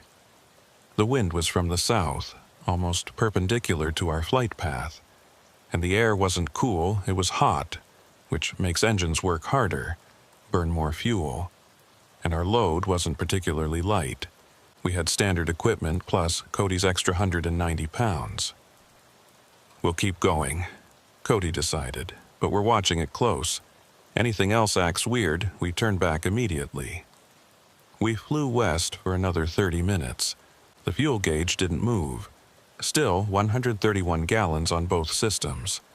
I started doing math in my head. We'd been flying for 50 minutes total. Should have burned at least 15 gallons, probably more. Should be reading 120 or less. But there it was, steady and impossible, 131. This isn't right, I said. No, it's not. Cody's voice was tight now. But we're not in danger. Worst case, the gauges are broken and we're actually burning fuel normally. We've got enough time to get back even if we're completely empty right now. But Miguel, I've been flying this sector for 15 years. I've had gauge malfunctions before. They don't behave like this. When a fuel gauge fails, it either goes to zero, pegs at maximum, or gives random readings. They don't just freeze at a specific number across multiple independent systems. So, what do you think is happening? I don't know. And that's what worries me. We were near mile marker 52 when the radio started acting strange.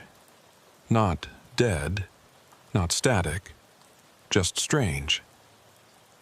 The usual chatter from ground units came through normally, but underneath it there was something else. A sound that wasn't quite sound.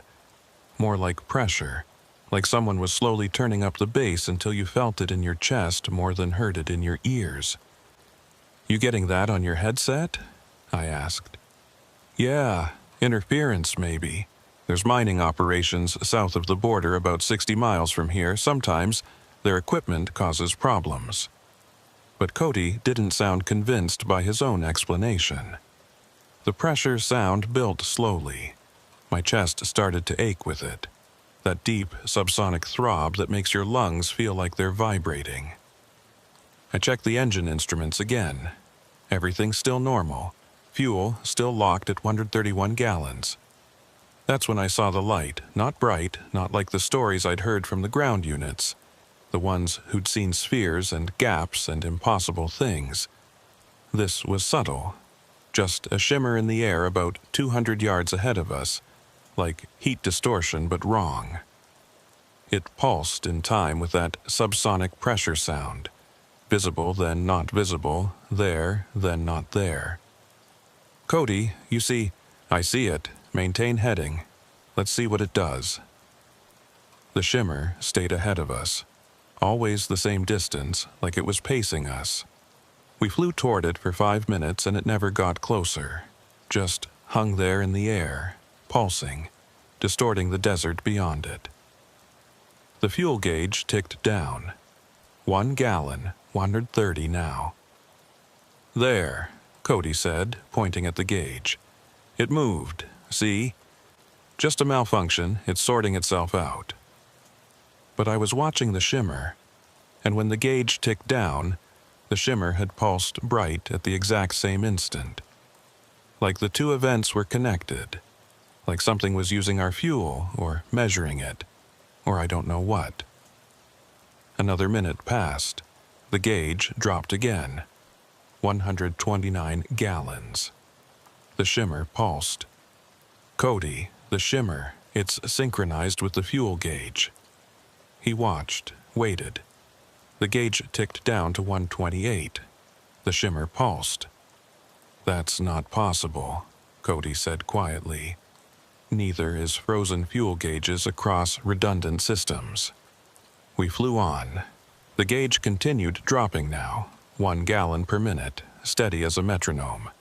The shimmer pulsed with each drop, and that subsonic pressure sound got stronger, until I could feel it in my teeth, in my bones, in the controls under my hands. "I'm taking us back," Cody said. He banked the helicopter right, starting a turn back toward base. The shimmer stayed ahead of us, adjusted position to match our new heading. Still pacing us, still pulsing. The turn completed, we were heading east now, back along the fence line toward Del Rio. The fuel gauge kept dropping. 1 gallon per minute. Tick, pulse, tick, pulse. Mathematical. Precise. Impossible. "How much fuel do you think we've actually burned?" I asked. Cody checked his watch. "We've been up for about an hour and 10 minutes. Should have burned maybe 30 gallons, give or take. We should be reading around 105. We're at 127 and dropping. I know. So either we didn't burn any fuel for the first 50 minutes, or we're burning it now at 3 times normal rate, or the gauges are showing us something that has nothing to do with actual fuel consumption." Cody's hands were tight on the controls. "I don't like this, Miguel. I don't like any of this." The shimmer was still with us. If anything, it was getting clearer, more defined. I could see structure in it now, patterns that hurt to look at directly, geometric shapes that folded in ways geometry shouldn't allow, angles that seemed to exist in more than 3 dimensions. My headset crackled. Through the subsonic pressure, I heard a voice, or something like a voice. Not words, not exactly. More like the idea of communication, patterns of meaning that my brain tried to interpret as language and couldn't quite manage. "You hearing that?" My voice came out strained. "Yeah. Don't listen to it. Focus on flying." But it was hard not to listen. The not voice was saying something, conveying some concept that felt important, urgent, like a warning, or maybe an invitation. I caught fragments: observation, measurement, fuel, permission, crossing, permitted. "Permitted," I said out loud. "What?" "That's what it's saying, or trying to say, something about being permitted." The fuel gauge hit 100 gallons. We'd been flying for about an hour and 20 minutes now. If we'd actually burned 40 gallons, we were in trouble. That would mean we'd burned fuel at nearly triple the normal rate for the last half hour. And if that continued, we wouldn't make it back to base. But the engine sounded fine. Perfect, even. And I had this weird certainty, completely irrational but absolutely solid, that we weren't actually burning that fuel, that the gauge was measuring something else entirely. "Cody, I don't think we're in danger. I think—" The shimmer vanished, just gone, like someone flipped a switch. The subsonic pressure sound cut off instantly, leaving my ears ringing in the sudden absence. The not voice stopped mid-concept. Whatever message it was trying to convey left incomplete. And the fuel gauge jumped back up to 131 gallons. Both gauges, primary and backup, simultaneously, just reset themselves to exactly where they'd been frozen before, like the last 30 minutes of steady decline had never happened. "What the hell?" Cody breathed. I checked every instrument on the panel, all of them normal, engine parameters perfect, oil pressure good. Transmission temperature optimal, everything exactly as it should be, as it had been the entire flight, except for those 30 minutes of impossible fuel consumption that apparently hadn't happened. "Did we just hallucinate that?" I asked. "Both of us? The same hallucination? No. It happened. The question is what happened." We flew back to base in silence. Both of us kept watching the fuel gauge, waiting for it to move, to show normal consumption. It didn't. Stayed locked at 131 gallons the entire flight back.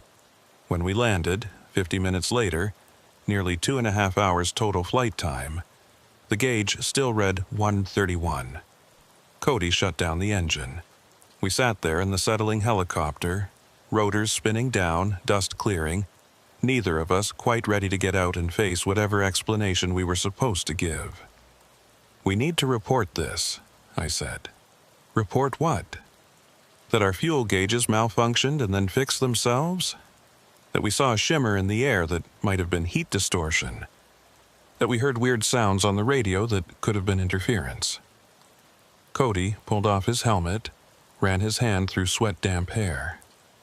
"Miguel, I believe something happened up there. Something I can't explain. But I've got 15 years with this agency, a spotless record, and a pension that vests in 5 more years. If I report this the way it actually happened, I'm going to sound insane. So, we lie. We report equipment malfunction. Fuel gauges acting erratic, possible electrical issue. We ground this bird until maintenance can go through it. That's honest. That's what happened, more or less. Leaving out the shimmer and the voice and the synchronized pulsing. Leaving out the parts that make us sound like we shouldn't be flying." Cody looked at me, and his eyes were tired. "You're new here, Miguel. You've still got your Coast Guard reputation. You can transfer back if things get weird. But me, this is all I've got. And I'm asking you to keep this quiet just for now, until we understand what we're dealing with." I didn't like it. Every instinct from my training said document everything. Report every anomaly, maintain complete honesty in logs and debriefs. But I also understood what Cody was saying. Understood that there were some things you couldn't report without destroying your credibility, your career, your life. "Okay," I said. "Equipment malfunction. We'll let maintenance figure it out." We climbed out of the helicopter. The ground crew was already approaching, ready for post-flight inspection. I walked around the aircraft, checking for any visible issues, any external sign of what we'd experienced up there. That's when I saw it. On the underside of the fuselage, near the fuel tank access panel, there was a mark. Not damage, not scorch. A mark. Like something had been pressed against the metal, or like the metal had been exposed to something that changed its surface properties. It was geometric, precise, about 6 inches across. The pattern looked almost like a barcode, if barcodes were 3-dimensional and hurt to look at for too long. "Cody!" I called. He came over, looked where I was pointing. I watched his face go pale. "That wasn't there during pre-flight," I said. "No, it wasn't." He bent closer, not touching it, just examining. "Looks almost like it's etched into the metal, or printed, or..." He trailed off, straightened up. "Don't mention this in the report. I'll handle it." "Handle it how?" "I know someone. Someone who might have answers. Someone who's seen things like this before." Cody pulled out his phone, took several photos of the mark from different angles. "Go do your debrief. Tell them what we agreed. I'll deal with this." I wanted to argue, wanted to insist we follow proper channels, but looking at that mark on the fuselage, looking at the way it seemed to shift when you didn't look at it directly, I knew proper channels wouldn't help. This was something else. Something beyond standard operating procedures. The debrief went smoothly. Equipment malfunction, fuel gauges erratic, returned to base without incident. The maintenance chief looked skeptical but wrote it up. Said they'd do a complete diagnostic, probably have the bird back in service within 48 hours. I went home that night thinking about that frozen fuel gauge, about the shimmer that paced us, about the not voice saying "permitted" over and over, about the mark on the fuselage that looked like it came from somewhere else, some technology that didn't follow our rules. 3 days later, Cody called me, asked me to meet him at a diner off Route 90, about 20 miles from base, said it was important, said he'd talked to his contact, learned some things I needed to know. I got there at 2100 hours. The diner was nearly empty. Just a couple of truckers at the counter and us in a back booth. Cody looked like he hadn't slept. Had that wired, exhausted expression of someone who'd seen something they couldn't unsee. Maintenance cleared the helicopter, he said without preamble. Found nothing wrong. Fuel system checked out perfect. Gauges functioning normally. They ran it through every diagnostic they have. Clean bill of health. What about the mark? That's the interesting part. They never saw it. Cody pulled out his phone, showed me the photos he'd taken. Except in the photos, there was no mark. Just normal fuselage, slightly weathered metal, completely unmarked. I know what we saw, Miguel. I took these photos 3 feet away from it. But look, nothing. I looked. He was right. The mark was gone from the photos like it had never existed. My contact says this happens sometimes. Marks that don't photograph, equipment that functions normally until it doesn't. Experiences that seem impossible but leave just enough evidence that you know you didn't imagine it. Cody put his phone away. He says there's been increased activity along the fence line for the past year. Not just ground sightings, air anomalies too. Helicopters experiencing things similar to what we went through. Gauge malfunctions that fix themselves. Radio interference that carries something almost like communication. And marks. Lots of marks. All of them disappeared before they could be properly documented. Who is this contact? Better you don't know his name. But he's former Air Force, worked projects I can't even mention. He's been tracking this phenomenon for 20 years. Says it's not hostile, whatever it is. More like observation, measurement, testing, maybe. They're trying to understand our technology, or maybe showing us the limitations of our understanding. The voice said permitted. What does that mean? He thinks it means we were being allowed to fly. That something out there controls airspace in ways we don't recognize, and it granted us permission to pass through. Cody leaned back, rubbed his face. The fuel gauge, Miguel. He says other pilots have reported the same thing. Fuel not being consumed normally, or being replenished somehow, or being measured by something that doesn't work the same way our systems do. Like they're testing to see if we notice. Testing our awareness. That's insane. Is it? After what we saw up there, what we experienced, is it really more insane than any other explanation? He looked me in the eye. His advice is to keep flying, keep watching. Document what we can, even if that documentation disappears later.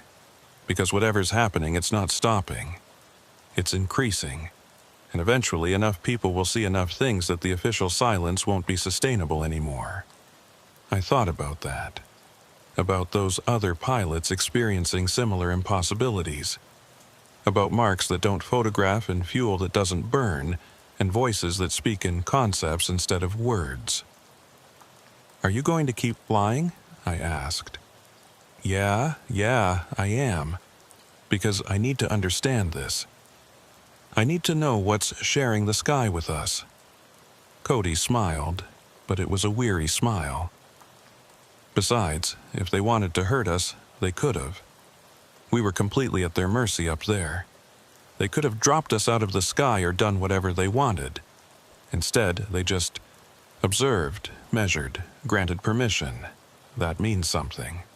Or it means we're insects they haven't bothered to swat yet. Maybe, but I don't think so. I think they're being careful, trying not to disrupt us too much while they figure us out.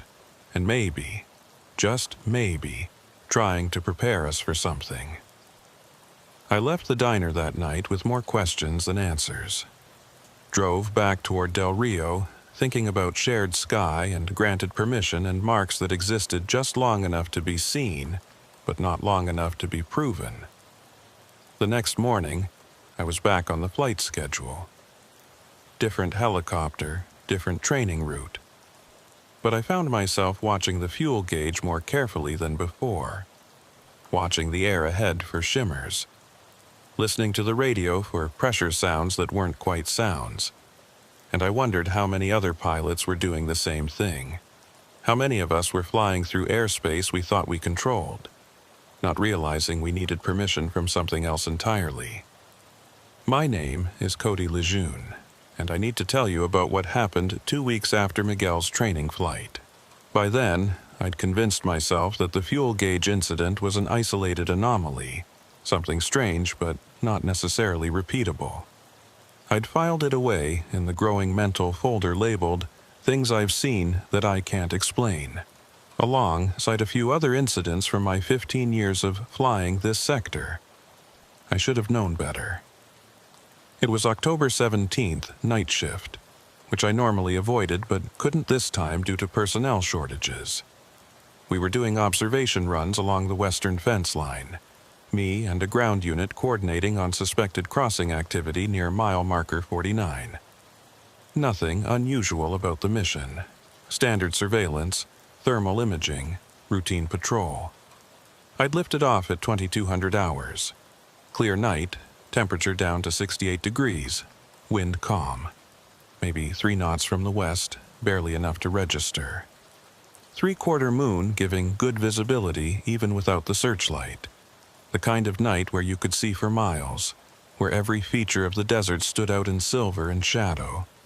The ground unit, call sign Ranger 7, was positioned at the base of an old water tower about a mile north of the fence. They'd picked up movement on their sensors, thought they had crossers attempting to cut through.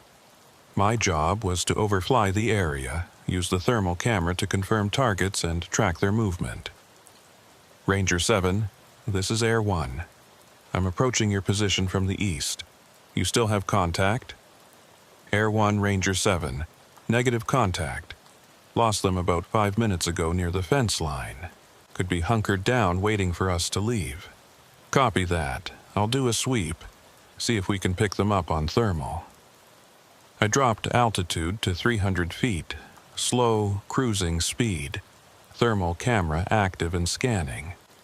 The desert showed up in shades of green and black on the display. Cool earth and warm spots where rocks had retained the day's heat. Small animals scurrying through brush, their body heat bright white against the dark background.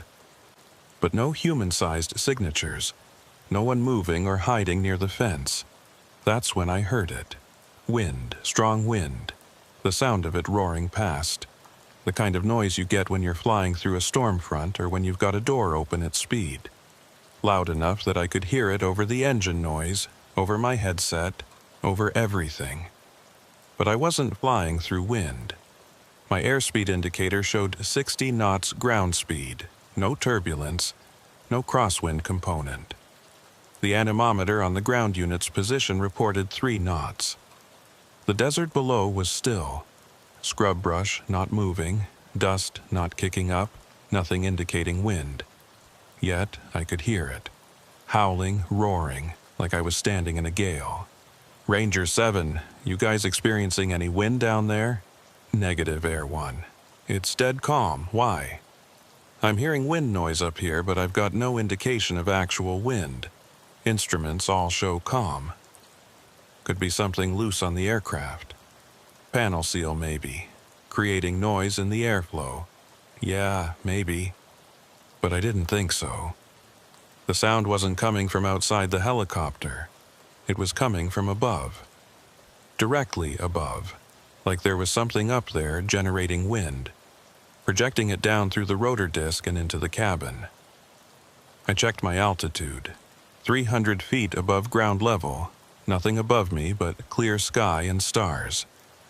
I activated the searchlight, pointed it upward, swept it through the space above the helicopter. Nothing. Just darkness and distance, and the moon hanging there indifferent. The wind sound got louder. My headset started crackling with interference. That same subsonic pressure sound from Miguel's flight. I felt it in my chest. That deep vibration that made breathing feel wrong. Air 1, Ranger 7. We're picking up something weird on our radio. You copying strange interference. Yeah, I'm getting it too. Hold position, I'm going to... The wind sound stopped, not faded, not died down gradually. Just stopped, like someone had hit a mute button. The interference on the radio cut off at the same instant. Silence rushed in, normal night sounds of the helicopter, engine and rotors and air flowing past the canopy. Everything as it should be. Except now, I could feel something watching me. I've flown in combat zones. I've been shot at, had missiles lock onto me, felt that primal certainty that something deadly was tracking you. This felt similar but different.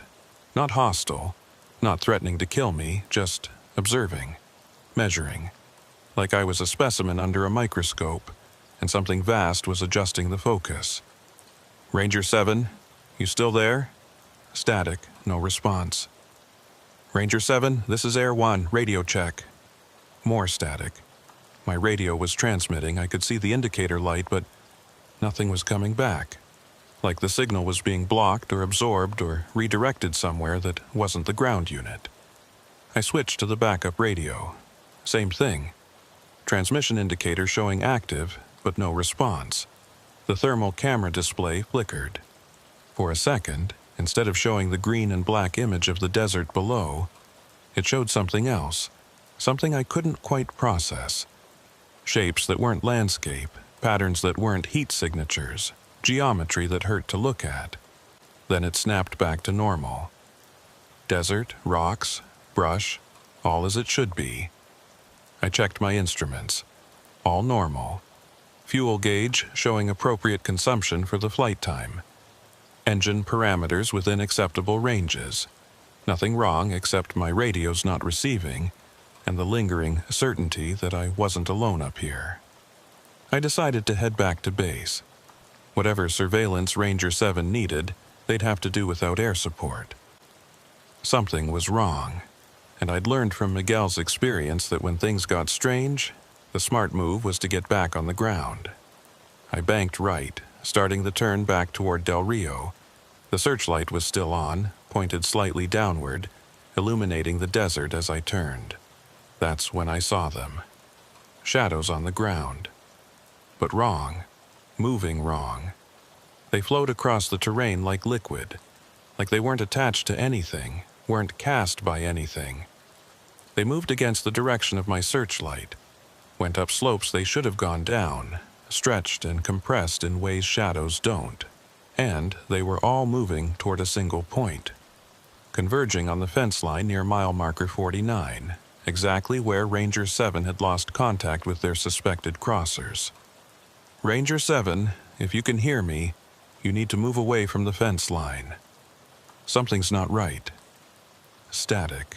Just static. I completed my turn, flying back toward the ground unit's position. The shadows kept moving faster now, all flowing toward that same convergence point. When they met, when they all merged together, the combined shadow didn't dissipate. It grew, built upward, became three-dimensional. A shape rose from the merged shadows, tall and thin and somehow wrong in its proportions. It stood there on the ground, clearly visible in my searchlight, and it looked up at me. No face, no features I could identify, just the suggestion of a head tilting back, of attention being directed upward, of something acknowledging my presence. Then it started walking. Not toward my position, toward the ground unit, toward where Ranger 7 was waiting in their vehicle, oblivious to what was approaching them. I pushed the throttle forward, dove toward the ground unit's position. Needed to warn them, needed to get their attention, needed to do something. The radio was still dead, but I had the searchlight. I could signal them visually, get them moving. The shadow figure moved impossibly fast. 1 second it was 100 yards from the ground unit. The next, it was right there, standing next to their vehicle. I saw it reach out with something that might have been an arm, might have been a limb, might have been something I didn't have words for. It touched the vehicle, Every light on the ground unit's truck went out. Headlights, taillights, the light bar on top, the interior dome light I'd been able to see through the windshield. All of it dark, and the vehicle itself seemed to darken too, like the shadow figure was absorbing light, pulling it in, making the space around it dimmer just by being there. I was 200 feet up, still descending. Searchlight pointed right at the scene. I could see the two agents in the truck, silhouettes visible through the windshield, not moving, just sitting there like they were frozen, like time had stopped for them but not for me, not for the shadow figure standing next to their vehicle. The figure looked up at me again, and the wind sound came back. Roaring, howling, impossibly loud. I felt it more than heard it. Pressure building in the cabin, in my head, in my chest. The helicopter shuddered, not from actual wind but from something else, something that made the airframe flex and the instruments flicker and my vision blur. Through the blur, I saw the shadow figure dissolve. It didn't walk away or disappear suddenly. It just dissolved. Came apart like smoke, like mist, like it had been held together by will and that will had been released. The shadow separated, flowed back across the desert in multiple directions, each one heading off into the darkness and leaving nothing behind. The wind sound stopped. The pressure released. My instruments stabilized. And on the ground, the lights on Ranger 7's vehicle came back on. All at once. Headlights, taillights, light bar, everything. Can you hear me? Air 1, if you can hear me, respond. My radio was working again. The ground unit's voice coming through clear and urgent. Ranger 7, I hear you. Are you okay? Are both agents okay? We're fine. What just happened? Our entire electrical system shut down. Radio, lights, engine, everything. We've been sitting here dead in the water for the last few minutes trying to restart. Few minutes? How long exactly? Maybe 5 minutes? Hard to tell. Our watches stopped too. Just came back on. Why? What did you see up there? I looked at my own watch. Looked at the flight timer on the instrument panel. According to my instruments, only 30 seconds had passed since the shadow figure had touched their vehicle. 30 seconds from when their lights went out to when they came back on. But they said 5 minutes. Time had run differently for them than for me. I'm not sure what I saw. Might have been heat distortion, shadows playing tricks in the searchlight. You guys see anything unusual down there? Negative. We were just sitting here waiting for contact, then everything died. Felt like something was outside the truck, but we couldn't see anything, just this sense that we weren't alone. Then everything came back on, and you were on the radio. Run a full diagnostic on your vehicle. Make sure everything's functioning properly. I'm heading back to base. We can debrief when you get back. Copy that, Air 1. And, hey, thanks for sticking around. Don't know what happened, but I'm glad you were up there watching. I flew back to Del Rio slowly, carefully, checking every instrument every few seconds. Everything stayed normal. No more wind sounds, no more shadow figures, no more time distortions. Just normal flight through normal night sky. But I couldn't shake the feeling that something had happened down there.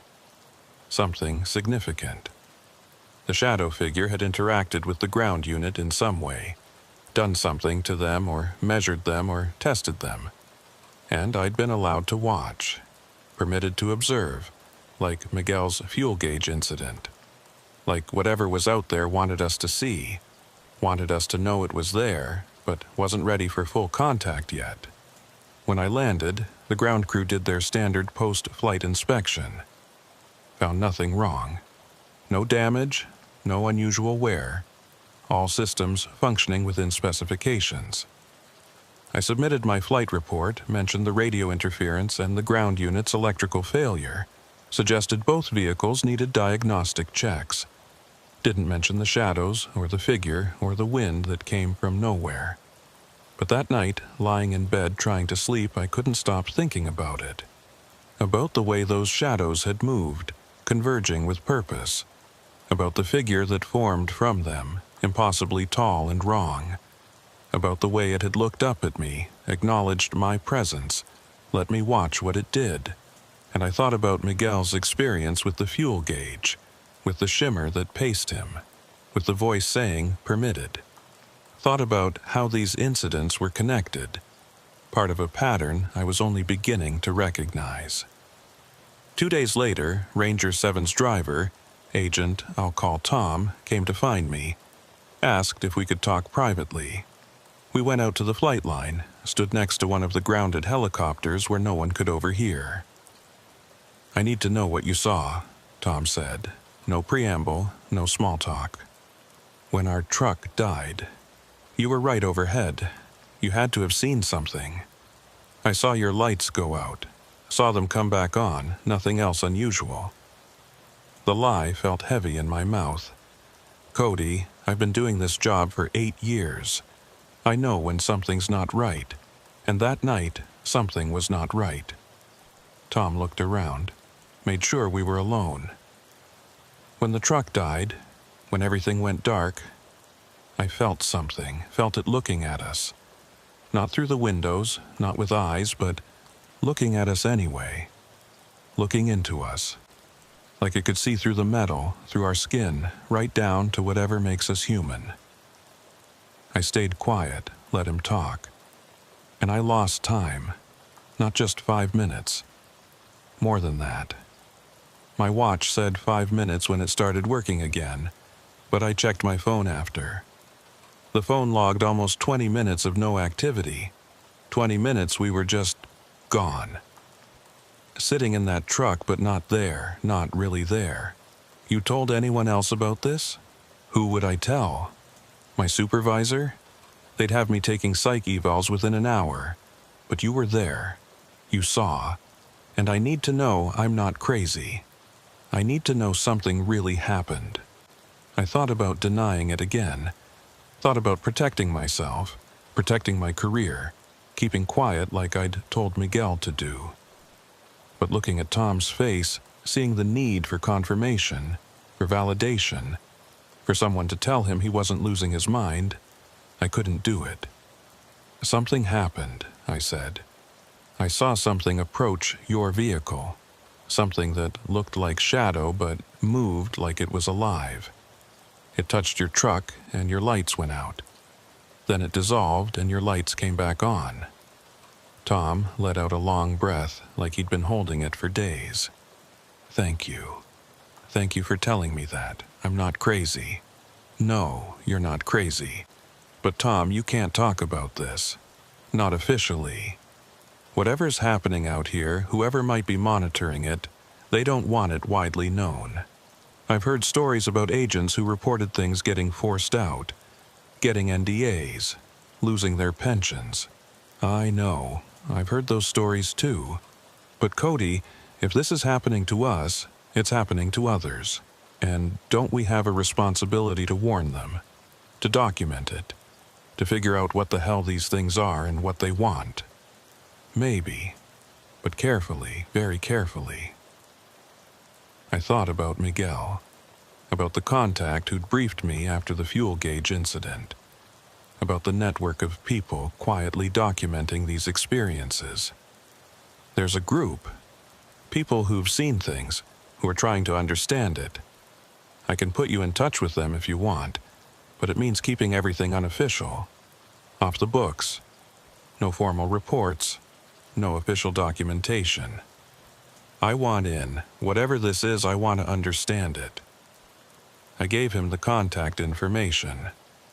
Watched him walk away, back toward the ready room, carrying the weight of what he'd experienced. And I wondered how many more of us there would be. How many agents, how many pilots, how many people working these borders would have encounters with things that shouldn't exist. A week later, I was scheduled to fly with Miguel again. Training flight, daytime, nothing special. But when we lifted off, I told him about the shadow figure. about Tom's missing time, about the wind that had no source. Miguel listened without interrupting. When I finished, he said, "It's escalating. Whatever's happening, it's becoming more frequent, more direct. Yeah, that's what worries me. You think they're preparing us for something, like your contact suggested? I don't know, but I think we need to be ready. Keep watching, keep documenting, and keep each other sane, because this is the kind of thing that makes you question everything." I looked over at him. "You still okay with flying, after everything you've seen, everything I've told you?" Miguel thought about it. "I signed up to patrol the border, to help secure it, protect it. But the more I learn about what's actually happening out here, the more I realize the border isn't where I thought it was. It's not just a line between countries. It's a line between worlds, between realities. And something's crossing it. Something's been crossing it for a long time. So that's a yes. That's a yes. I keep flying. We both do. Because if we don't watch these crossings, who will?" We flew our training route, practicing standard procedures, maintaining normal radio chatter. But both of us were watching more carefully now. Watching for shimmers in the air, for shadows that moved wrong, for gauges that didn't behave, for sounds that had no source. The sky seemed bigger than before, more full of possibilities, more full of things we couldn't see but could sense, watching us as we watched for them. And I knew with absolute certainty that this was only the beginning. This is where it gets complicated, where the individual experiences Miguel and I had converged into something we couldn't deny or rationalize away. This happened on November 8th, 3 weeks after the shadow figure incident, and it changed everything. The flight was supposed to be routine. Miguel and I were scheduled for a joint patrol, 2 helicopters flying in formation along the western fence line, covering more ground and providing mutual support. Standard procedure for high-activity nights when we expected multiple crossing attempts. We lifted off at 2130 hours. Miguel in tail number 407 Charlie, me in 407 Delta. Clear night, cold for the desert, temperature down to 52 degrees.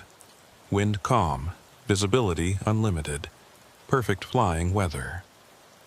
Air 1, Air 2, you're cleared for patrol route Whiskey 3. Maintain 500 feet separation and report all contacts. Air 1 copies. Air 2 copies.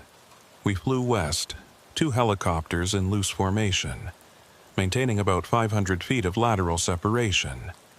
Below us, the fence line stretched into darkness, metal posts catching moonlight, creating a silver thread across black desert. Empty. Quiet. Nothing moving. That should have been a warning sign. The desert is never completely empty. There are always animals, always some sign of life. But that night, nothing. Just stillness and silence. "Cody, you seeing any wildlife on your thermal?" Miguel's voice over the radio. I checked my thermal imaging display. Usually, at this time of night, I'd see dozens of small signatures. Coyotes, rabbits, snakes, birds. The desert coming alive after the heat of day. But the display showed nothing. Just cool earth and cooling rocks, no animals at all. Negative contact on thermal, everything's quiet. Too quiet, something's not right. He was correct, and we both knew what not right meant out here. What it had come to mean over the past few weeks. The radio crackled. Underneath the normal static, I heard that pressure sound again. That subsonic throb that made my chest ache and my teeth hurt. Miguel must have heard it too, because his helicopter shifted slightly, adjusting position, getting a bit closer to mine. Instinctive response to threat, tighten up formation, stick together. "You hearing that?" Miguel asked. "Yeah, stay alert, watch your instruments." We flew on, the pressure sound built slowly, that familiar pattern now, ramping up gradually. I checked my fuel gauge. Still reading normal, consumption appropriate for flight time, but I kept watching it, waiting for it to freeze or jump or do something impossible. Instead, my altimeter started acting strange. I was maintaining 500 feet above ground level, standard patrol altitude. But my altimeter kept flickering, jumping between 500 feet and other readings, 1,200 feet, 300 feet, 850 feet, random numbers, switching too fast to be real, too precise to be malfunction. "Miguel, you got altimeter issues?" "Yeah, how'd you know?" "Mine's jumping all over." "Same here, but I'm not actually changing altitude. I can see my shadow on the ground. It's steady, not moving up or down." "So, the altimeters are measuring something else. Something that's not altitude." The pressure sound peaked suddenly, went from building gradually to overwhelming in the space of a single second. My vision blurred with it, the landscape below becoming indistinct, shapes losing meaning. Through the blur, I saw Miguel's helicopter, and it looked wrong. Distorted, like I was seeing it through water or heat shimmer or dimensional static. Then the wind came. Not the sound of wind like I'd heard during the shadow figure incident. Actual wind this time. Powerful wind. I felt it hit the helicopter, felt the airframe shudder, felt the controls fight me as cross-currents tried to push me off heading. But my airspeed indicator still showed calm air. No wind. The turbulence I was feeling, the buffeting that was making the helicopter hard to control, it wasn't registering on any instruments. "Cody, I'm getting thrown around here. Are you—" Miguel's transmission cut off. Not static, not interference. Just silence, like his radio had been switched off. "Air 2, this is Air 1. Radio check." Nothing. I could still see his helicopter through the blur distortion about 400 feet to my right, but it looked like it was struggling too. Rocking, pitching, fighting turbulence that didn't exist according to our instruments. The thermal imaging display flickered. Instead of showing the empty desert, it showed shapes, dozens of them, human-sized, moving across the ground below us, all heading toward the fence line. But when I looked with my eyes, without the thermal camera, there was nothing there. Just empty desert. The shapes on thermal were moving wrong, too fast, too fluid, phasing through obstacles like they weren't solid, and they were all converging on a single point. Mile marker 51. The same location where Elena Marquez had been surrounded by lights, where the gaps in reality had opened. "Miguel, if you can hear me, converge on my position. We need to stay together." No response. But I saw his helicopter adjust course, turning toward me. He'd gotten the message somehow, or had the same idea independently. We closed the distance, formation tightening until we were only 200 feet apart. That's when the light appeared. Not one light this time. Not 7 lights like Elena had reported. This was different. This was a grid, hundreds of lights, thousands maybe, all appearing simultaneously in a perfect geometric pattern. They stretched from horizon to horizon, covering the entire visible area, each one positioned with mathematical precision. The lights were above us. I looked up through the canopy, tilting my head back as far as I could in the helmet. The grid of lights extended upward into the sky, creating a dome, a ceiling of impossible brilliance that shouldn't exist. Each point of light was connected to others by lines that weren't quite visible but somehow present, creating structure, pattern, meaning I couldn't quite grasp. My altimeter went crazy, numbers scrolling too fast to read, jumping through impossible ranges, negative values, numbers too high for our helicopters to reach. And I understood what it was trying to tell me. We weren't at 500 feet above ground level. We were inside something. Inside a space that didn't correspond to normal altitude, that existed in dimensions our instruments couldn't properly measure. Miguel, tell me you're seeing this. Still no response on the radio, but his helicopter was right there, close enough that I could see him in the cockpit, and I could see that he was looking up too, seeing what I was seeing.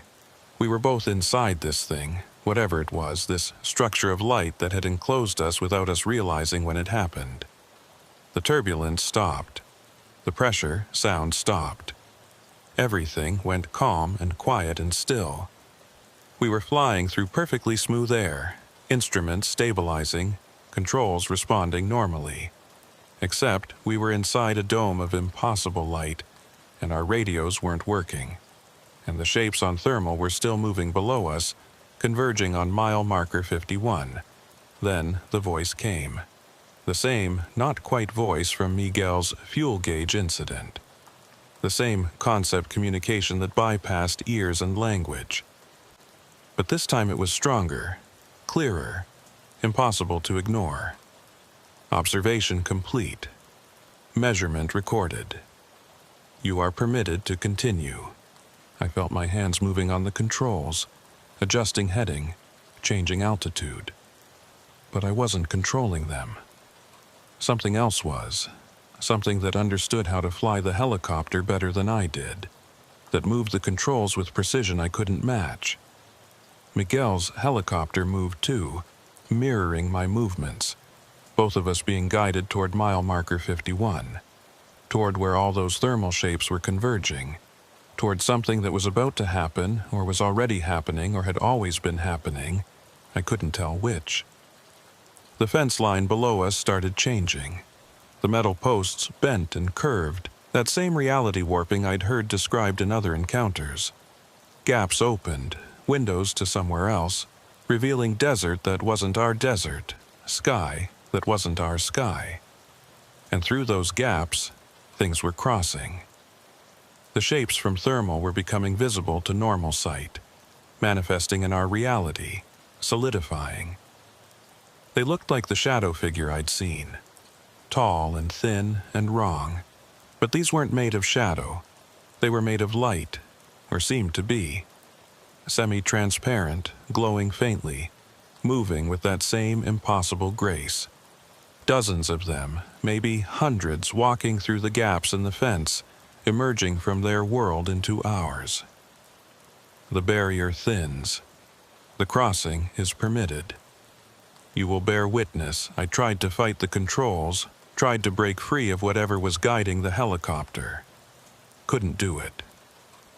My hands moved, but the controls didn't respond to me. I was a passenger in my own aircraft, being taken to observe something I maybe wasn't ready to see. We descended. Both helicopters, synchronized, dropping to 200 feet, then 100, then hovering just above the fence line at mile marker 51. Close enough that I could see individual figures walking through the gaps. See the way they moved, the way they interacted with each other, the way they turned to look up at us with whatever served as their sensory organs. One of them raised a limb. Light spilled from it, formed into shapes, symbols, patterns that burned themselves into my vision. Information downloading directly into my brain, concepts and meanings and understandings that I don't have words for. Something about observation and measurement and preparation. Something about boundaries dissolving and worlds connecting and choices that would need to be made.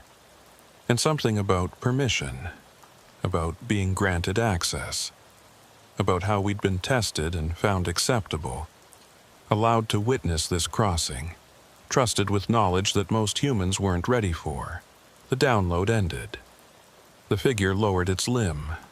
Around it, the other figures continued their crossing, walking through the gaps with purpose, heading north into the desert, dispersing into the darkness. I counted maybe 200 of them before I lost track. 200 beings from somewhere else, crossing into our world through a hole in reality at mile marker 51. You are designated watchers. Continue your observation. Maintain your witness. When the conjunction completes, you will be called upon to choose. The voice faded. The control of my helicopter released suddenly. Control returning to my hand so abruptly I almost overcompensated. Beside me, Miguel's helicopter wobbled too, like he'd experienced the same sudden return of autonomy. The dome of lights above us began to fade. Not quickly, not like someone flipping a switch. Gradually, mathematically, each light dimming in perfect sequence, the pattern collapsing inward, the structure dissolving until only stars remained. Normal sky, normal night, normal everything. Except for the gaps in the fence which stayed open, and the figures which were still visible, still walking north, heading toward something. Destination I couldn't identify. My radio crackled back to life. Say again, Air 1 and Air 2, respond.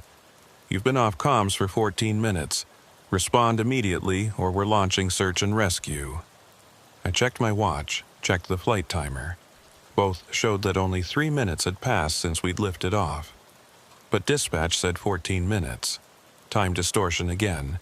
Just like with Ranger 7, different rates of time inside the dome versus outside. Dispatch, this is Air 1. We're both here, both okay. Experienced radio malfunction. Appear to be functioning normally now. Copy that. Be advised. We're getting multiple reports from ground units of unusual lights in your area. Can you confirm? I looked at Miguel's helicopter. I could see him clearly now, see him looking back at me. We had a choice to make. Report what we'd seen, violate the unofficial code of silence, risk our careers and reputations, or stay quiet, protect ourselves, let this thing remain hidden for a while longer. Miguel's voice came through. Dispatch, Air 2. We observed atmospheric phenomenon, possibly weather-related, nothing that posed a threat to flight operations. Atmospheric phenomenon, weather-related. The agreed-upon lie, the safe explanation. Air 1 concurs with Air 2's assessment. Recommend continued patrol, no issues with aircraft. Copy both aircraft. Continue patrol route and advise if conditions change. We flew on. The fence line below us returned to normal, the gaps closing, the metal posts straightening. The figures were still visible on thermal but fading, their heat signatures diminishing as they moved further from the crossing point. Within 20 minutes, they were gone completely, just empty desert again, as if nothing had happened. But when we landed 90 minutes later, after completing our patrol route and seeing nothing else unusual, we both knew everything had changed. We'd been inside something. We'd been controlled by something. We'd watched beings cross from one world to another, witnessed an event that fundamentally altered our understanding of reality. The maintenance crews did their post-flight inspections, found the usual minor issues, logged them for repair. But when I checked the helicopter's flight data recorder, the black box that logs everything, I found something strange. The 14 minutes we'd been inside the dome, the time dispatch said we'd been offline, it was recorded in the data. But not as flight time. The log showed those 14 minutes as a single entry. No altitude changes, no heading changes, no engine parameters, no flight data at all. Just one word. Repeated in the log entry space for those missing 14 minutes. Permitted. Miguel's helicopter data recorder showed the same thing. 14 minutes reduced to a single word. Documentation of permission granted. Access allowed. Witness designated. We met that night at the same diner where I'd briefed Miguel about the shadow figure. Brought our phones, our notes, our photos of the data recorder screens. Compared everything we'd experienced. Made sure we'd seen the same things, felt the same things, received the same concepts through that voice. They're crossing, Miguel said. Not just visiting, not just observing. Actually crossing. Coming into our world with permission from something. Some authority we don't recognize. And we're allowed to watch. Designated watchers. whatever that means. It means we're part of this now, whether we wanted to be or not. They've identified us, marked us, given us access to information that's being kept secret from everyone else. Miguel looked exhausted, wired, changed. What do we do with that, Cody? What's our responsibility here? We document it. We share it with the network, with others who've seen similar things.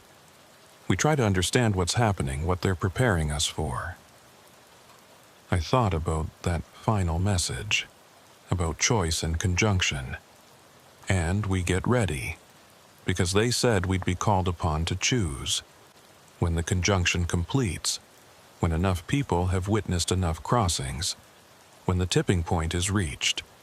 Choose what? That's what we need to figure out. Over the following weeks, we connected with more people. Tom from Ranger 7. Elena Marquez, who'd never stopped watching the fence line after her initial encounter. Rodriguez, who'd transferred back after hearing what we'd seen, unable to stay away anymore. Dozens of others, agents and pilots and observers who'd all witnessed pieces of the puzzle. We built a timeline, mapped the incidents, found the pattern. The crossings were increasing in frequency, in size, in boldness. What had started as isolated lights and subtle observations had evolved into mass migrations. Hundreds of beings crossing through gaps in reality at multiple locations along the border. And it wasn't just our border. Reports came in from other countries, other border zones around the world. Same phenomenon, same progression, same message. Observation, permission, witness, choice. The conjunction they'd mentioned, it wasn't astronomical. It was social, human. When enough people had seen, when enough witnesses had been designated, when enough of us understood what was happening, that's when the choice would need to be made. Accept the crossing, allow the barrier to fall completely, integrate our world with theirs. Or reject it, maintain separation, stay isolated and alone. I don't know which choice is right. I don't know if there is a right choice, but I know that it's coming, sooner than anyone official wants to admit. The crossings are happening every night now, visible to anyone who knows where to look, when to watch. The border isn't where we think it is. It never was. We drew lines on maps and built fences and convinced ourselves we controlled who crossed and who didn't. But there are older borders, deeper divisions, between worlds and realities and dimensions we're only beginning to understand. And something, some authority we haven't met yet, has granted permission for those borders to dissolve, has designated us watchers, given us witness, asked us to help guide humanity toward a choice we're not ready to make. Miguel and I still fly the fence line, still patrol mile markers 51 and 52 and 49 and all the others, still watch the sky and the desert and the gaps that open when conditions are right.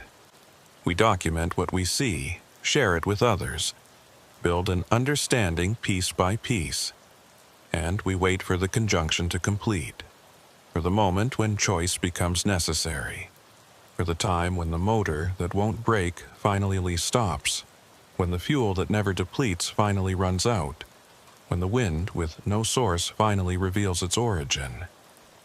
Until then, we fly, we watch, we witness.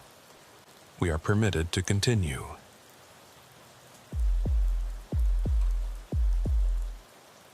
My name is Kayla Dorsey, and I've been working ground patrol for border security for 4 years now. Most nights are routine. Long stretches of empty road, radio check-ins every 30 minutes, occasional wildlife crossing in front of the headlights. You learn to stay alert through the monotony, watch for things that don't belong. Trust your instincts when something feels off. November 12th wasn't supposed to be different from any other night. I was assigned Route 7, the western service road that runs parallel to the fence line from mile marker 38 to mile marker 65. 27 miles of straight asphalt, freshly painted center lines, nothing but desert scrub on both sides. Easy patrol, boring patrol, the kind veterans give to newer agents when they want a quiet night. I started my route at 2200 hours. Temperature had dropped to 61 degrees, comfortable for desert autumn. No moon, just stars and my headlights cutting through darkness. The road was empty like always. No other vehicles, no foot traffic, just me and the painted lines disappearing under my truck. About 40 minutes in, near mile marker 52, I saw the light. It wasn't ahead of me or behind me, it was beside me, on the road, moving parallel to my truck. Right there on the yellow center line, a white glow about 3 feet long, keeping perfect pace with my speed. At first, I thought it was a reflection, maybe my headlights bouncing off something on the pavement. But when I slowed down, the light slowed down. When I sped up, it sped up, staying exactly beside my driver's side door, exactly on the center line. I pulled over, came to a complete stop. The light stopped too. Just sat there on the yellow paint, glowing steady and white, illuminating maybe a 3-foot section of road. It didn't pulse or flicker, didn't make any sound, just existed, impossible and calm, waiting. My hand found the radio. Dispatch Unit 7, I've got something unusual at mile marker 52, requesting guidance. Static, more than normal, the kind that feels thick, substantial, like the air itself is interfering with transmission. Dispatch Unit 7, do you copy? More static, and underneath it, that pressure sound I'd heard about in the break room. The thing people didn't talk about officially, but whispered about late at night. That subsonic throb that makes your chest tight and your teeth ache. I put the truck in park, left the engine running, and stepped out. The November air was cold against my face, carrying the smell of creosote and dust. The light was still there, right on the center line, about 10 feet ahead of my position. I walked toward it slowly, hand near my weapon but not on it. Whatever this was, it didn't feel threatening. Just wrong. Out of place. As I got closer, I could see it better. The light had depth to it, like it was coming from inside the pavement rather than sitting on top of it.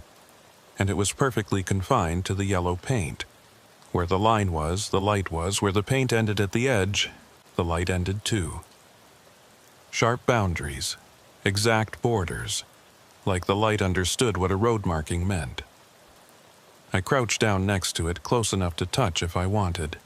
The glow was warm on my face, not hot, just pleasantly warm like standing near a space heater. And there was a smell now, faint but distinct. Ozone and something else, something almost metallic but not quite. The same smell people reported after the helicopter incidents, after the fence line anomalies. I reached out my hand, let it hover over the light. Didn't touch, not yet, just held it there, feeling the warmth. The light didn't react, didn't change intensity or move, just kept glowing steady on its patch of yellow paint. Then it started moving. Not fast, slow, deliberate, like it was checking if I'd follow. It traveled along the center line, heading north, away from my truck. Moving at maybe walking speed, I followed it, keeping pace, watching it glide along the painted stripe like the paint was a track and the light was on rails. After about 30 feet, it stopped, waited. I caught up to it, and it started moving again. Same speed, same smooth glide along the yellow line. It was leading me somewhere, or showing me something, or testing to see if I understood the rules it was following. "What are you?" I asked out loud. Felt stupid talking to a light on the road, but what else was I supposed to do? The light pulsed once. Not bright, just a brief intensification. Acknowledgement, maybe. Then it continued moving north along the center line. I followed it for about 200 yards. We moved together, me walking on the shoulder, it gliding on the paint, like some kind of strange partnership. Then it reached a point where the yellow center line had faded, worn away by weather and time. There was a gap in the paint, maybe 6 feet long, before the line resumed. The light stopped at the edge of the faded section. Just stopped dead, like it had hit an invisible wall. I watched it pulse there at the boundary between paint and bare asphalt, trying to figure out what to do. It couldn't cross the gap, or wouldn't. The rules it followed, whatever they were, wouldn't allow it to leave the marked line.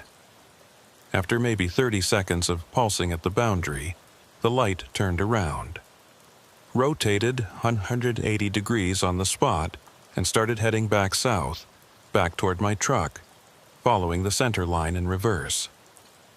I turned and followed, and we made our way back together, me and this impossible thing that couldn't leave a painted stripe.